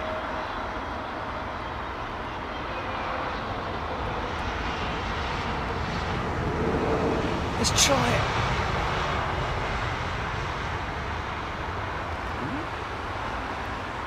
Helen's saying not sticky. That's good. Stu and the crew is sticky as the time that Sticky and the stick insect got stuck on a sticky bun. That sounds like a Family Guy cutaway. Hold on a minute. Let me just try. I'm going to try. Sorry. I'm going to leave it on there. I'm just going to leave it on there. I'm just going to leave it, see what happens. Chris Mason, gotta love an airport at night. Airbus proposes to renew their CEO mandate. Interesting. No, mate. No. Try it now, son. Try it. Go on in. Try it.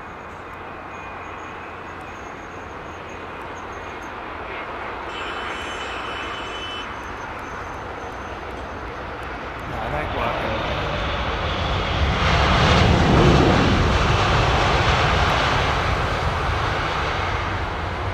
I don't like this, man. I'm getting a little bit frustrated with this.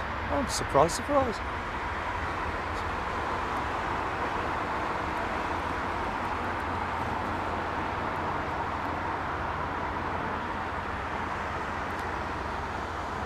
It is supposed to.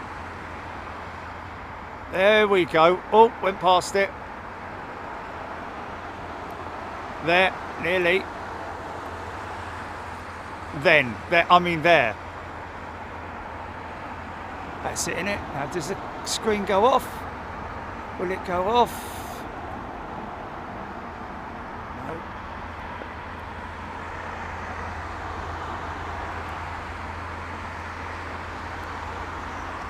Okay, let's have another go, shall we?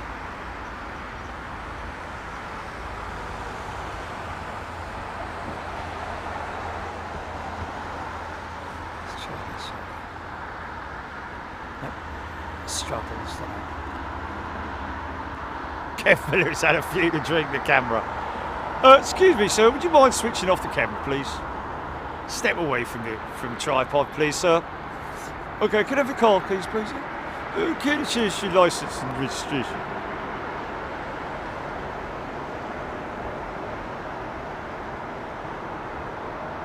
I think we're limiting.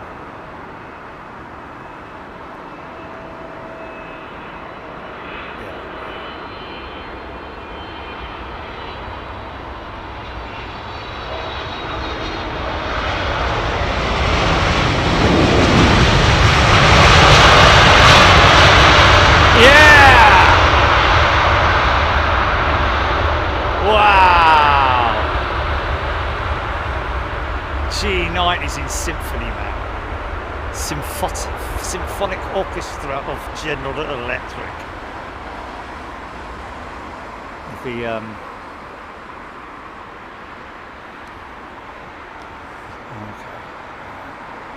Yeah, see, that is wrong. That because even if I do it in this one, it works. It falls into focus. So it is a bit of sort of like 6 of one, half a dozen of the other, isn't it? I mean, other than getting one of them silly night cameras, which I'm not. Night camera, you know how to do it. I'm not really interested in one of those cameras that just shows all sort of like greens and stuff like that. If I can't get the real thing, then I'm just not interested in it.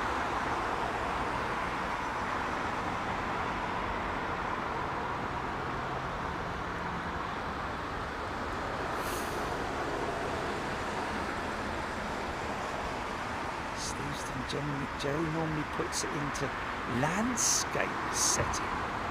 Right? It's always in landscape setting. Bob the Bar.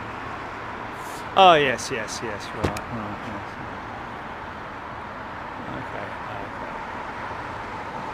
Ooh, that hurts, that one does. Ooh, blimey.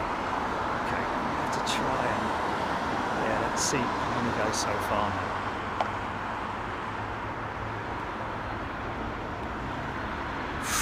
Ow.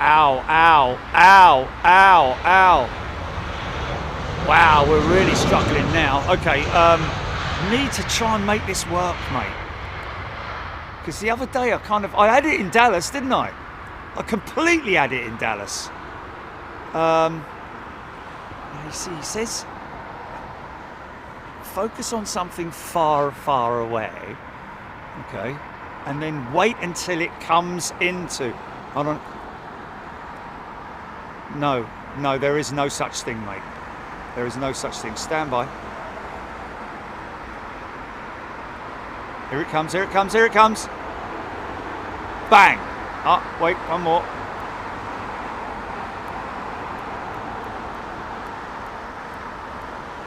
There. Now, I need that to come off the screen now. Come on. What have you got on there at the moment, Jilly? Do you see that menu down the left-hand side? No? You haven't got MF or anything on the screen. You've just got a clear screen. Okay, perfect. Ah, okay, that's really good. So they're not getting the stuff on the screen then. They're just seeing, okay, that's better. I'm happy now. I can use, oh, wow, yeah, this is good. Oh, that's better. No, I thought.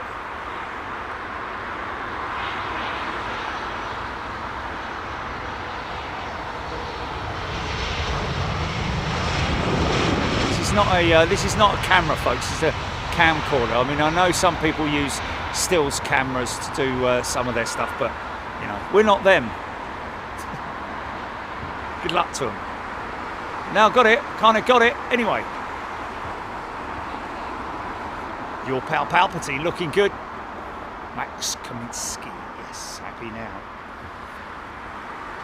Thank you, Lana. Thank you, Steph. Hello, class. Yes, there we go. Done a battery check, but there we go. Squidell, that looks good. Liking it. I had no idea that I had to get rid of a menu on the screen. Simon Hicks is back, or he's just sorted his payment out. I don't know, but whatever. When I say sorted his payment out, some people get new business credit cards or debit cards or whatever, and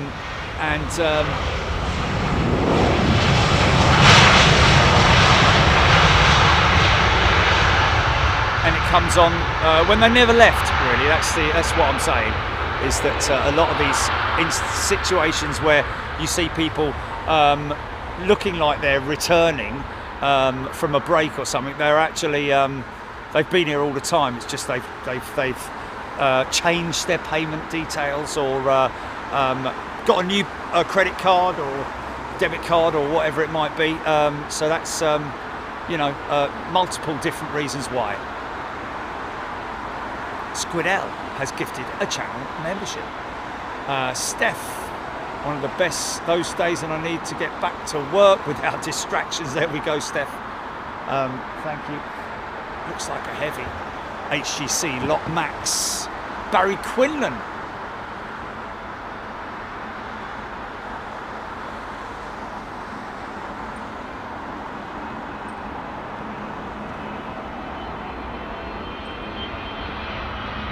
This is good enough, isn't it, Jilly? This is looking good, isn't it? Not going to get any darker than this. Yeah! Well, actually, it is. Sorry. It is going to get a lot darker than this.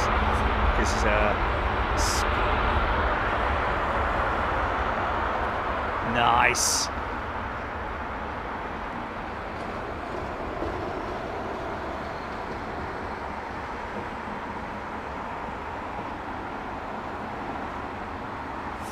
Aidan Campbell, EK3, 28 minutes out. Should we close on that then, GP?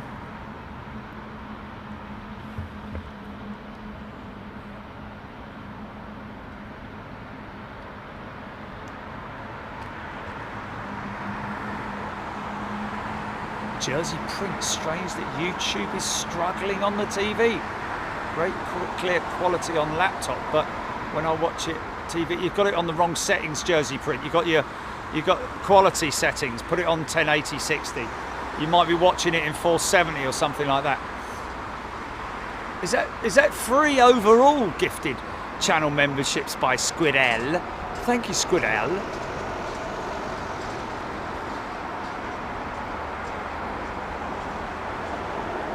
Joe Croydon, we are going through for another 28 minutes. We are now tracking EK23, is it? Into London Heathrow.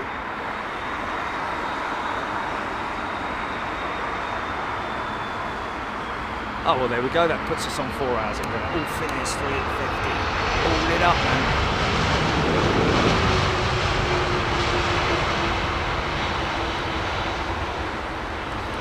I said 350, but that is actually a 330 CEO with CF6 engines by the looks of it.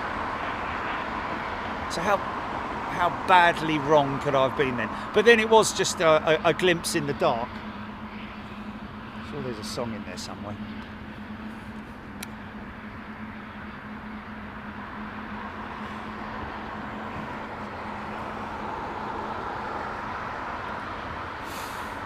Go up to L2, that one, I think. Oh, EK3, is it? Not 23. Is it EK3? Dimitri Spidou, 380. Etihad 380, just about to make its way over the channel. Not seen the Etihad 380 in a while, have we? Simon Hicks, welcome back, Simon. Oh, I did give him a shout, didn't I?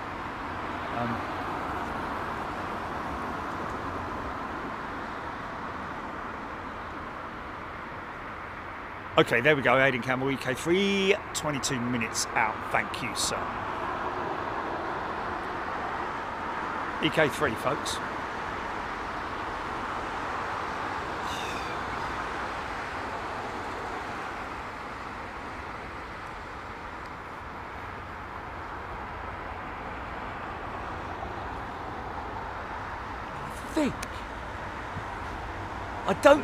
I think this is either an A220 or I think it's an A220.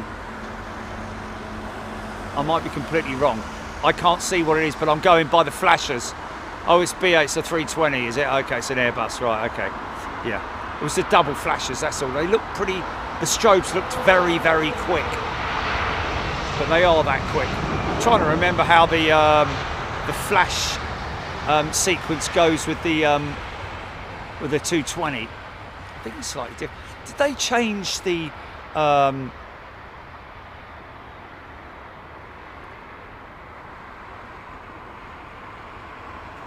Kev Miller, Finnair 330. EK3 approaching Essex, 20,000 feet, Beverly George, thank you. The legend, Freddie Laker, thanks for the info on Freddie Laker. Just got in from work, nice and relaxing to watch the remainder of Big Jet TV. Good day to you, Freddie Laker. Steve Reed, what a lovely sound. Just trying to get that jet bridge hooking onto the front end of that China triple.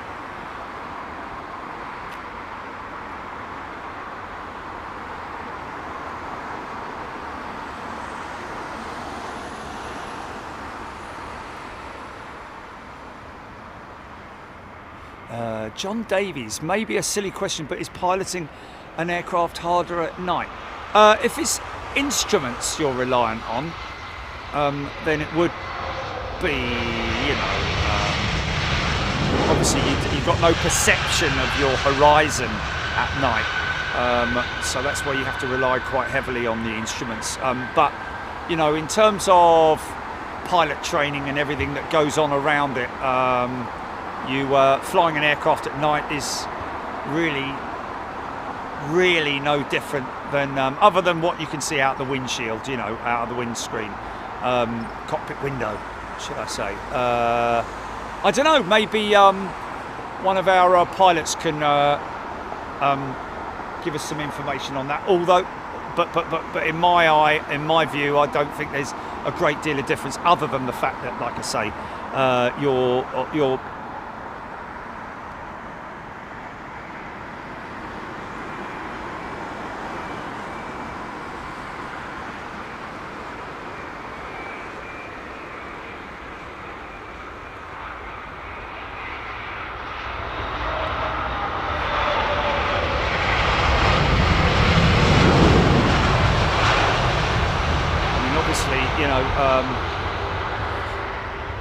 in terms of seeing visibility, when you're approaching an airfield at night, a lot easier to see the runway lights and the approach lights, etc., etc. So in that respect, as long as it lines up with what you've got on the screens in front of you, then yeah, I'd say that landing at night, you know, depends on how familiar or unfamiliar you are with the geography in terms of the airport that you're flying into. If you're a regular into there, you'll get to know certain landmarks, like on the approach to London Heathrow. Obviously, better coming over London than it is coming from the west, where you're just flying over. Well, Reading at the most. I think Reading's the most lit up area that you'll fly over. Got Windsor Castle, of course. That's visual during the daylight hours. Of course, you know, just generally flying an aircraft landing an aircraft at night. As far as I'm concerned, I'd probably prefer. What's that?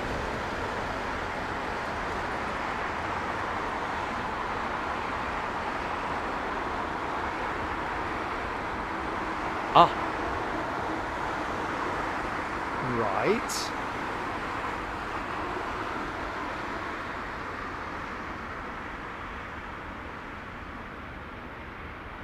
Ooh, really? Okay. And what's the damage? Ooh. What's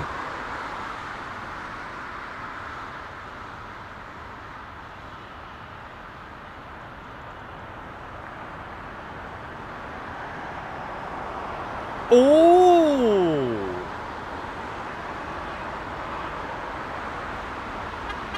Yes.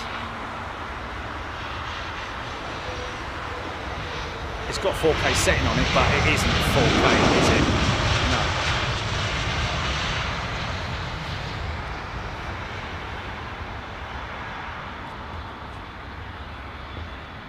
No. Okay, let's go. Let's try it. What's the damage?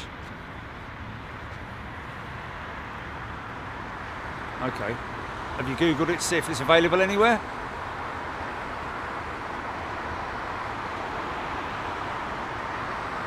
Kathy Collis, my Concorde jacket was a talking point, and again I was offered money but said no thanks. Good for you, Kathy. No kind of money could replace that nostalgia, could it? You know, although I have to say, when we were at the museum the other week,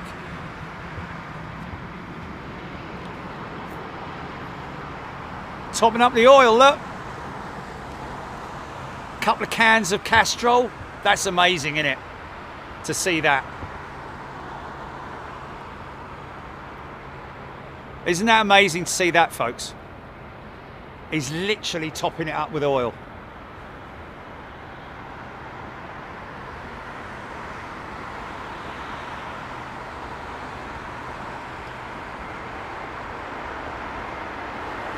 Canarsie night approach Trev Lyon, yeah. Heard that talked about quite a few times, by pilots as well.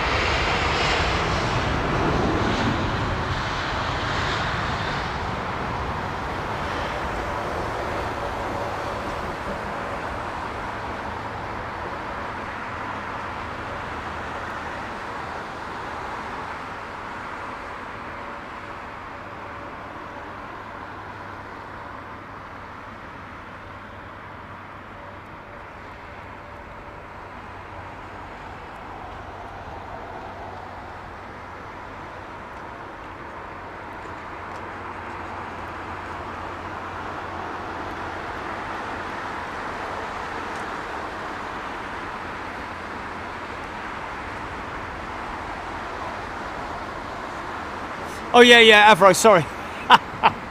When we were at the museum the other week, they had some of the oh, there's the A220 with the double flashes. Okay, they've gone very Airbusy, haven't they? Oh, it's because it's not an A220, it's because it's an A320. Sorry. Yes, at the museum.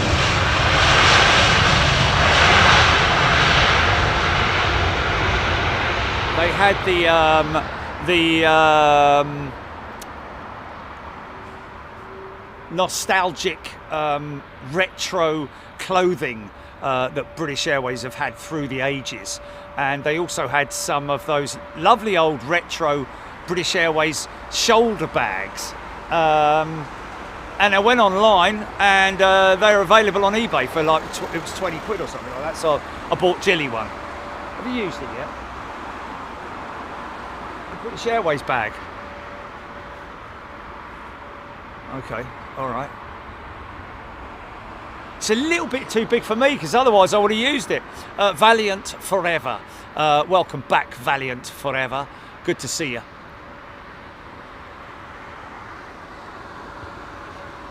Simon Hicks, the engine hamsters need their little water bottle filled up too. That's quite funny. I quite like that.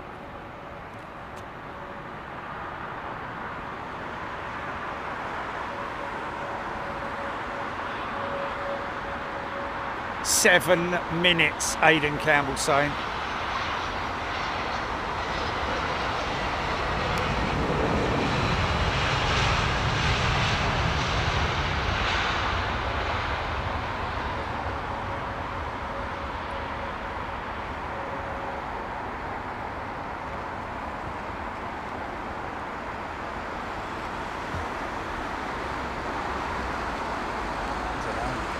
to it. We'll just have to play it by ear to see what happens. Just play it by ear. The thing with fireworks night is it's random, isn't it? Fireworks going off all over the place, but randomly. New Year's Eve, it's all like 3, 2, 1, bang! Everything goes nuts, doesn't it? For like 5 minutes or 10 minutes. Beverly George UK3 around Enfield.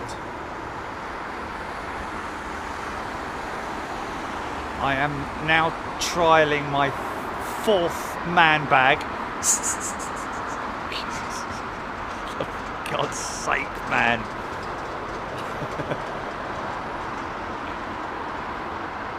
Should be in there filming that, mate.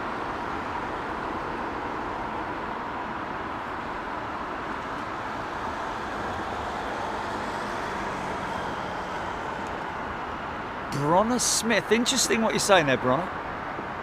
Yeah, effectively, yeah, until it wears itself out, literally, over time. Surely it would, wouldn't it? Told at Exxon Lube School, if you have a turbine engine running and not shut it down, it would run forever. Obviously with a continual feed of fuel and lubricants, etc., etc. Yes.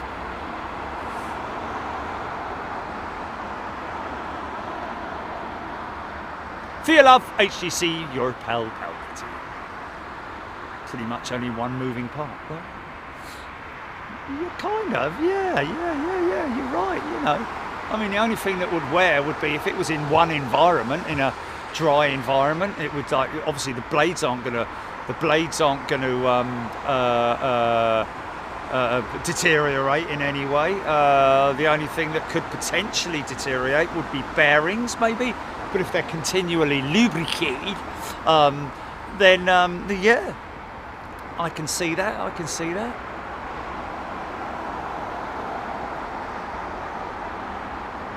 Bronner Smith's start up and shut down is what kills them. Yeah, there we go, you see. Yeah, very true. Yes.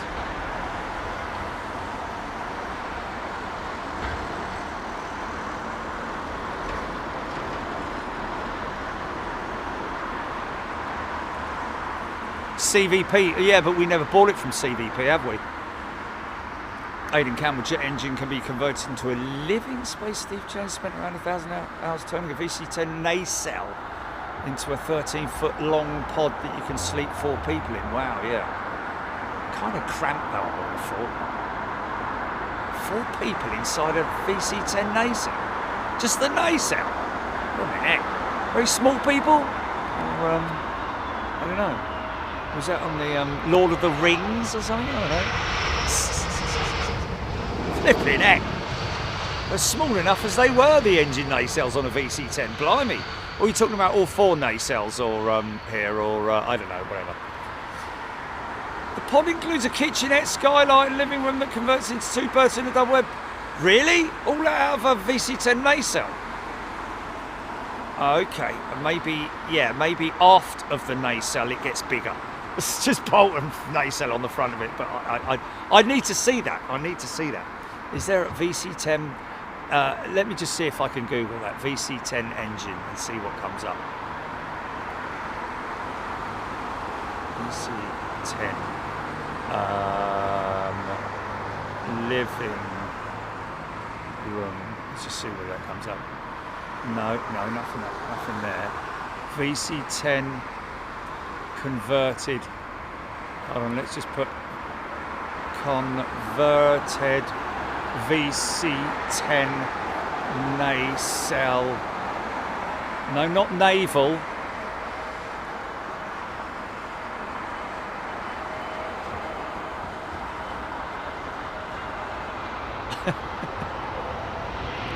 Let's see images.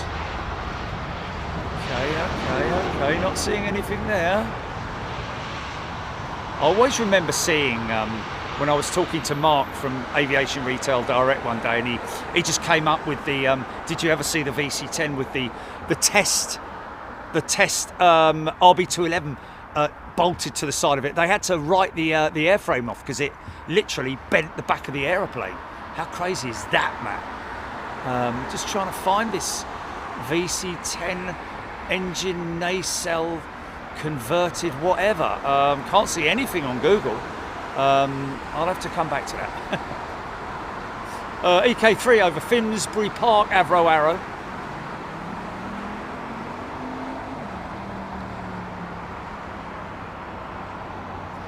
Celtic Mel, the nacelle is the very front leading edge segment of the engine. You can see there's three segments of that engine.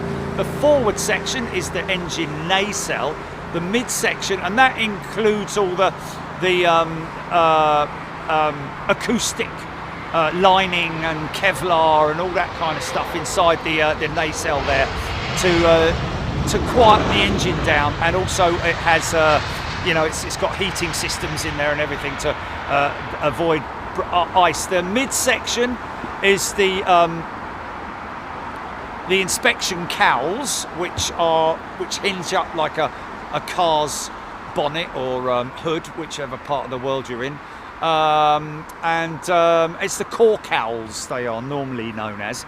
And then the aft section is the sliding, on this particular engine, is the sliding segment that slides back to expose the engine reverser systems, which blow the air out sideways. Nicely lit up, this jet. I always like it when the pilots put the engine This is Iberia. It's an Airbus, obviously. 330? No? Yep. It is. Nice. Oh yeah, that's beautiful, man. Tell you what, I'm quite happy with the old Focus now.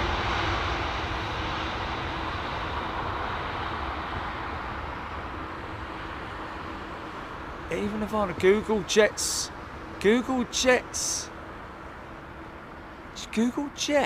converted into homes and hotels. Oh, Google Jets converted into homes and hotels. There's a ton. Yeah, I know about that, Eva. I'm talking about a specific one. VC10 engine nacelle conversion into a four berth whatever. I know there are tons of of them. Oh, okay. Okay, Peter Hill saying search for VC10 pod images. EK3 number 2 to land, Aaron Thomas. Cianothus Blue, Focus is great, loving the show. There we go, thank you, Cianothus Blue. Liking that feedback. Okay, VC10, 4-bed caravan converted from an engine pod. Okay, you sent it on message, yeah? Okay.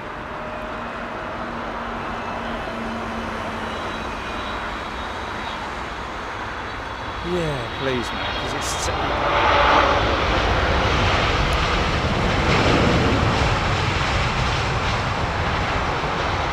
I rather prefer to see aircraft in their natural environment in the dark like this, and I'm not a big fan of using a camera to enhance the image in terms of being able to see the fuselage. Why would you want to make it all fake? As far as I'm concerned, I'm not interested in it at all. Thank you. Oh, okay. Just want to see a still picture, man. That's all. Take a screenshot and. Okay. All right. It's a caravan. It's not a flipping house, is it?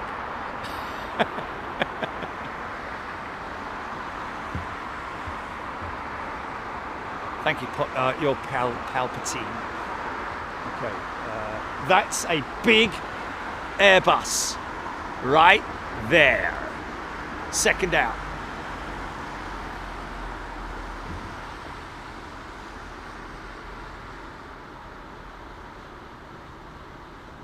Aaron Thomas, EK3 is number 5 on Flight Radar 24 with 416 tracking it.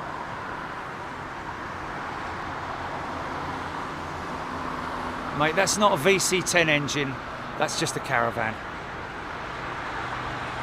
Okay, hold on, what's this here? What's the one down below then?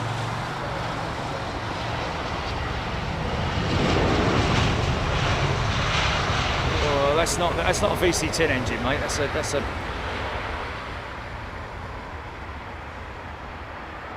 I don't think that's a VC10 engine, but okay.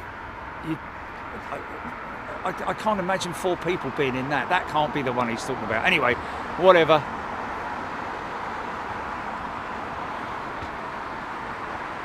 Okay, so that is it then. Okay. But and it's big enough for 4 people, is it?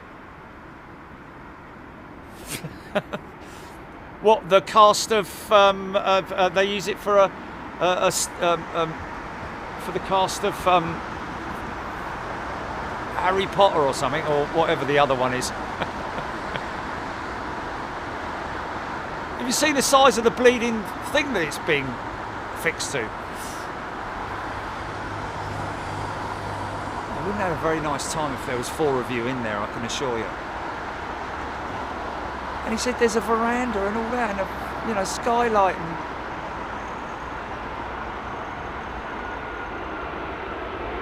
I think we're getting our wires crossed here. Anyway, whatever.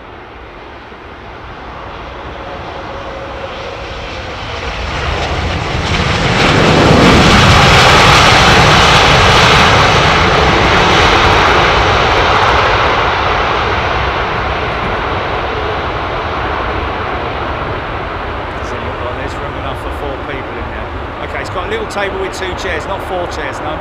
2 chairs, yeah? Yeah. A bench, yeah. Okay, so 2 double beds, yeah, not...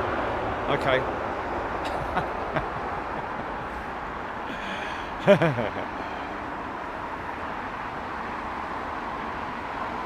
Attention, all short people.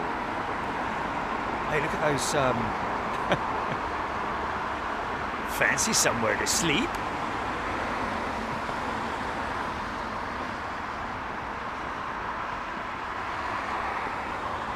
Yeah, Palpatine, yeah, if you use the GE90, that's a totally different thing altogether, isn't it? But fair play, good for him. Yeah. Wow, that went up to number 2 worldwide tracked.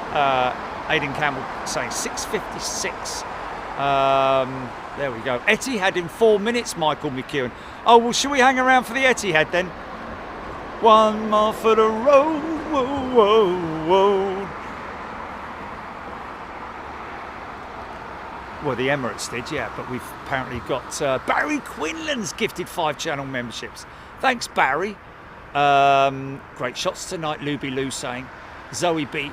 We've just heard it. Through the grapevine. Smallest bike in the world on his way. Smallest bike in the world on his way to the smallest house in the world inside an engine nacelle. Oh look, he's got one high intensity strobe light and the other one's an old oh yes, undercarriage, front undercarriage one. It's taxi lights, right, sorry.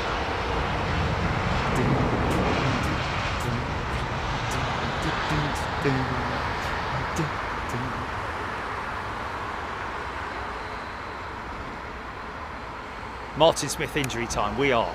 Etihad 4 minutes just flown over Greenwich, Stephen H. Simon Morgan, Diane 78. We do have an encore. Got to do it, haven't you?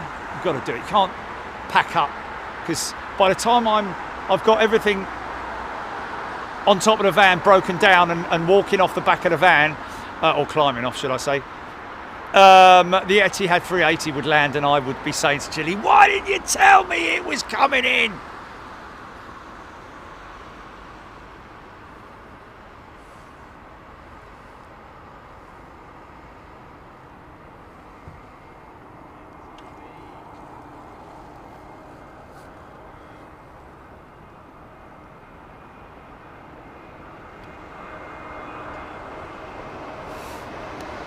Is it not?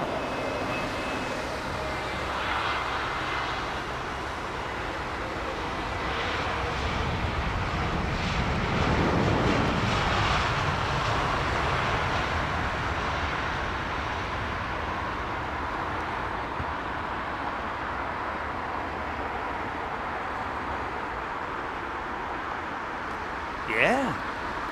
Well, I think might have to put a call into Panasonic tomorrow then. They know who we are. That's why they put the phone down all the time. Only joking. No, they know we are. They know we use their equipment, and they're very grateful for that. And we don't ask them for a free one or anything like that. But it'd be great to test one for them, wouldn't it? But we just test it anyway. We don't care, you know. Oh, we can't do that. Okay, fair enough. You're using your equipment for 8 years. Probably not the same bloke there that was there last time as well.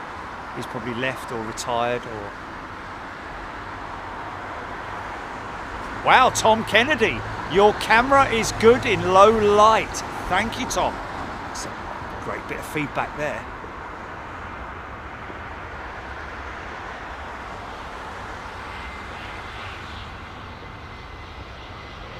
Fireworks.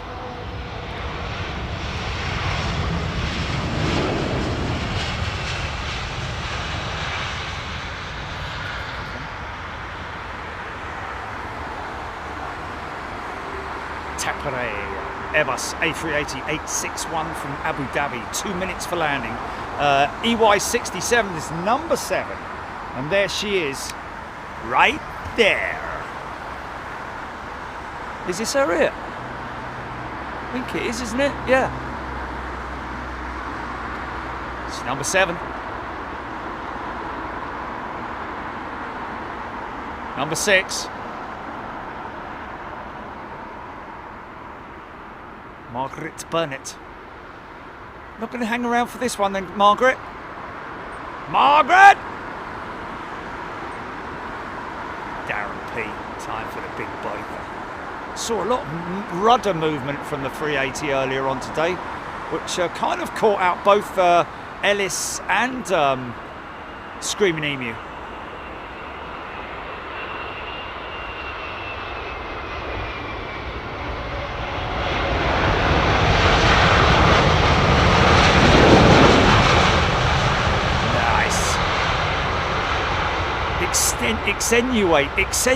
Extenuates, or just exaggerates the size of the tail, doesn't it? At night, I think. Start up. Right, folks. Thanks, everyone. Am I in focus?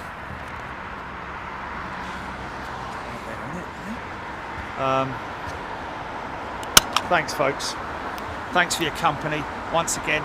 Thanks to everybody who gifted membership. Thank you. Welcome back to all our existing members who've come back, renewed, whatever they've done. Good to see you. Thank you so much. Appreciate you turning up. And like I said before, folks, get involved in the chat. If you want to get involved in the chat, I always like to talk to people. You might have gathered that. But appreciate that there are, of course, a regular group of folks that are on the chat because they've been here for a long time, but that doesn't mean that they get any preference at all over you as a brand new member. I love it when somebody comes in and gets involved in the chat, or just asks questions or gives information, which is why we're so relaxed here on Big Jet TV. Really appreciate it. Thanks, Jilly. Thanks, Trish. Anybody else who's got involved in the show today? This looks like a pretty big one. It's a Boeing. I'm going to call 787 here. It's got a very big head, doesn't it? It's because I've got my headset underneath it, isn't it? Oh, I was wrong. Oman Air.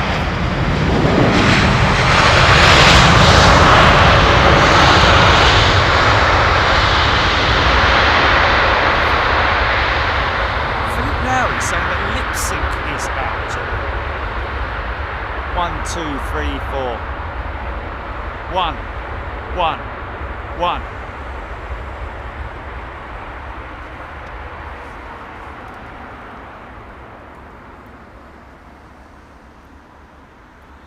And just to let you guys know that we're not going to play out the normal titles today. We're actually going to... Hold on. No, we're going to play out the Anchorage one. Yeah? Yeah, but there's a lot of people who haven't seen it. Okay, just get you in the mood for Anchorage in November, folks. We're going to run this right now. Okay, thank you, everybody. Friday, see you Friday for the Friday show, around about 7 o'clock, as we normally do. Look forward to seeing you then with general chat. Hold on. What do you mean you've lost me?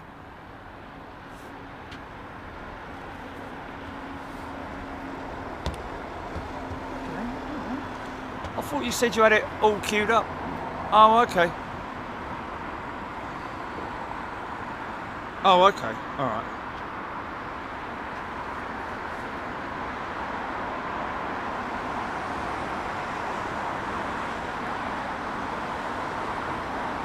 Avro, yes, there will be a DFW microburst coming soon, but after all our premium members have watched their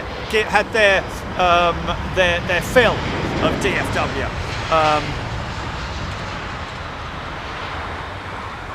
And yes, thank you to all of our pilots and our new member, who's a naval captain. How about that, folks? Wow, aren't we lucky?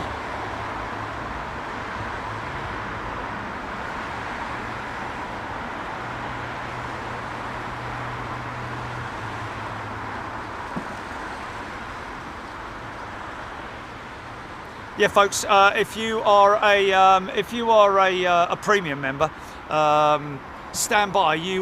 They'll get a notification for Dallas, won't they? Will they get a notification? Premium members should get a notification, but look out for it, folks, because we're going to be literally opening the gates tonight for Dallas, Fort Worth. Worthy of watching, folks.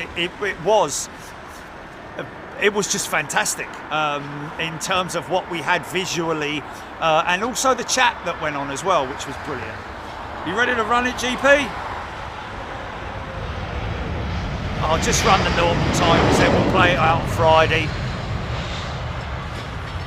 Blimey, the way you said it earlier on, it was like, yeah, all done, yeah, it's all run, yep, I got it all. Okay. Blimey, what happens then? Does it delete it off your system or something?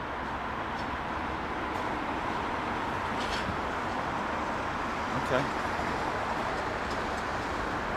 Jill Perry always gets a notification. Right, folks, we'll see you Friday. Here's a little teaser for what's coming up next month. But it'll be snowy, so we've got another one coming as well. So we'll see you in a bit. Enjoy this.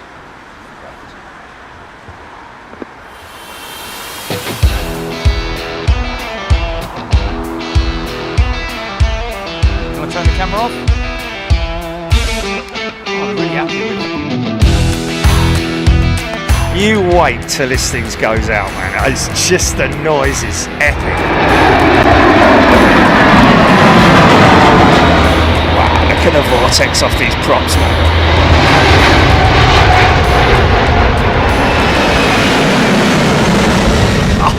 Oh, man. Watch you go.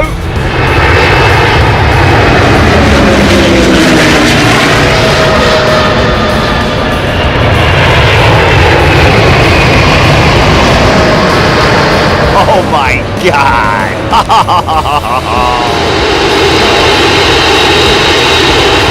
Oh, she's long, man. Wow. Oh God! Oh.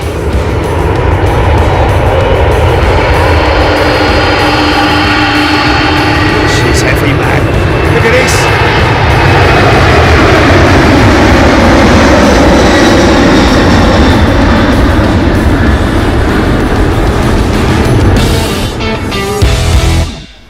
Hello, mate. Can I get a quarter pounder? Yeah, with no cheese and no pickle. Just regular fries, please. Have you got like a latte or anything? Yes, we do. Yeah, I'll have a latte, please. Medium, hot one, yeah? Oh, and what flavor would you like it? Flavour? Coffee, please.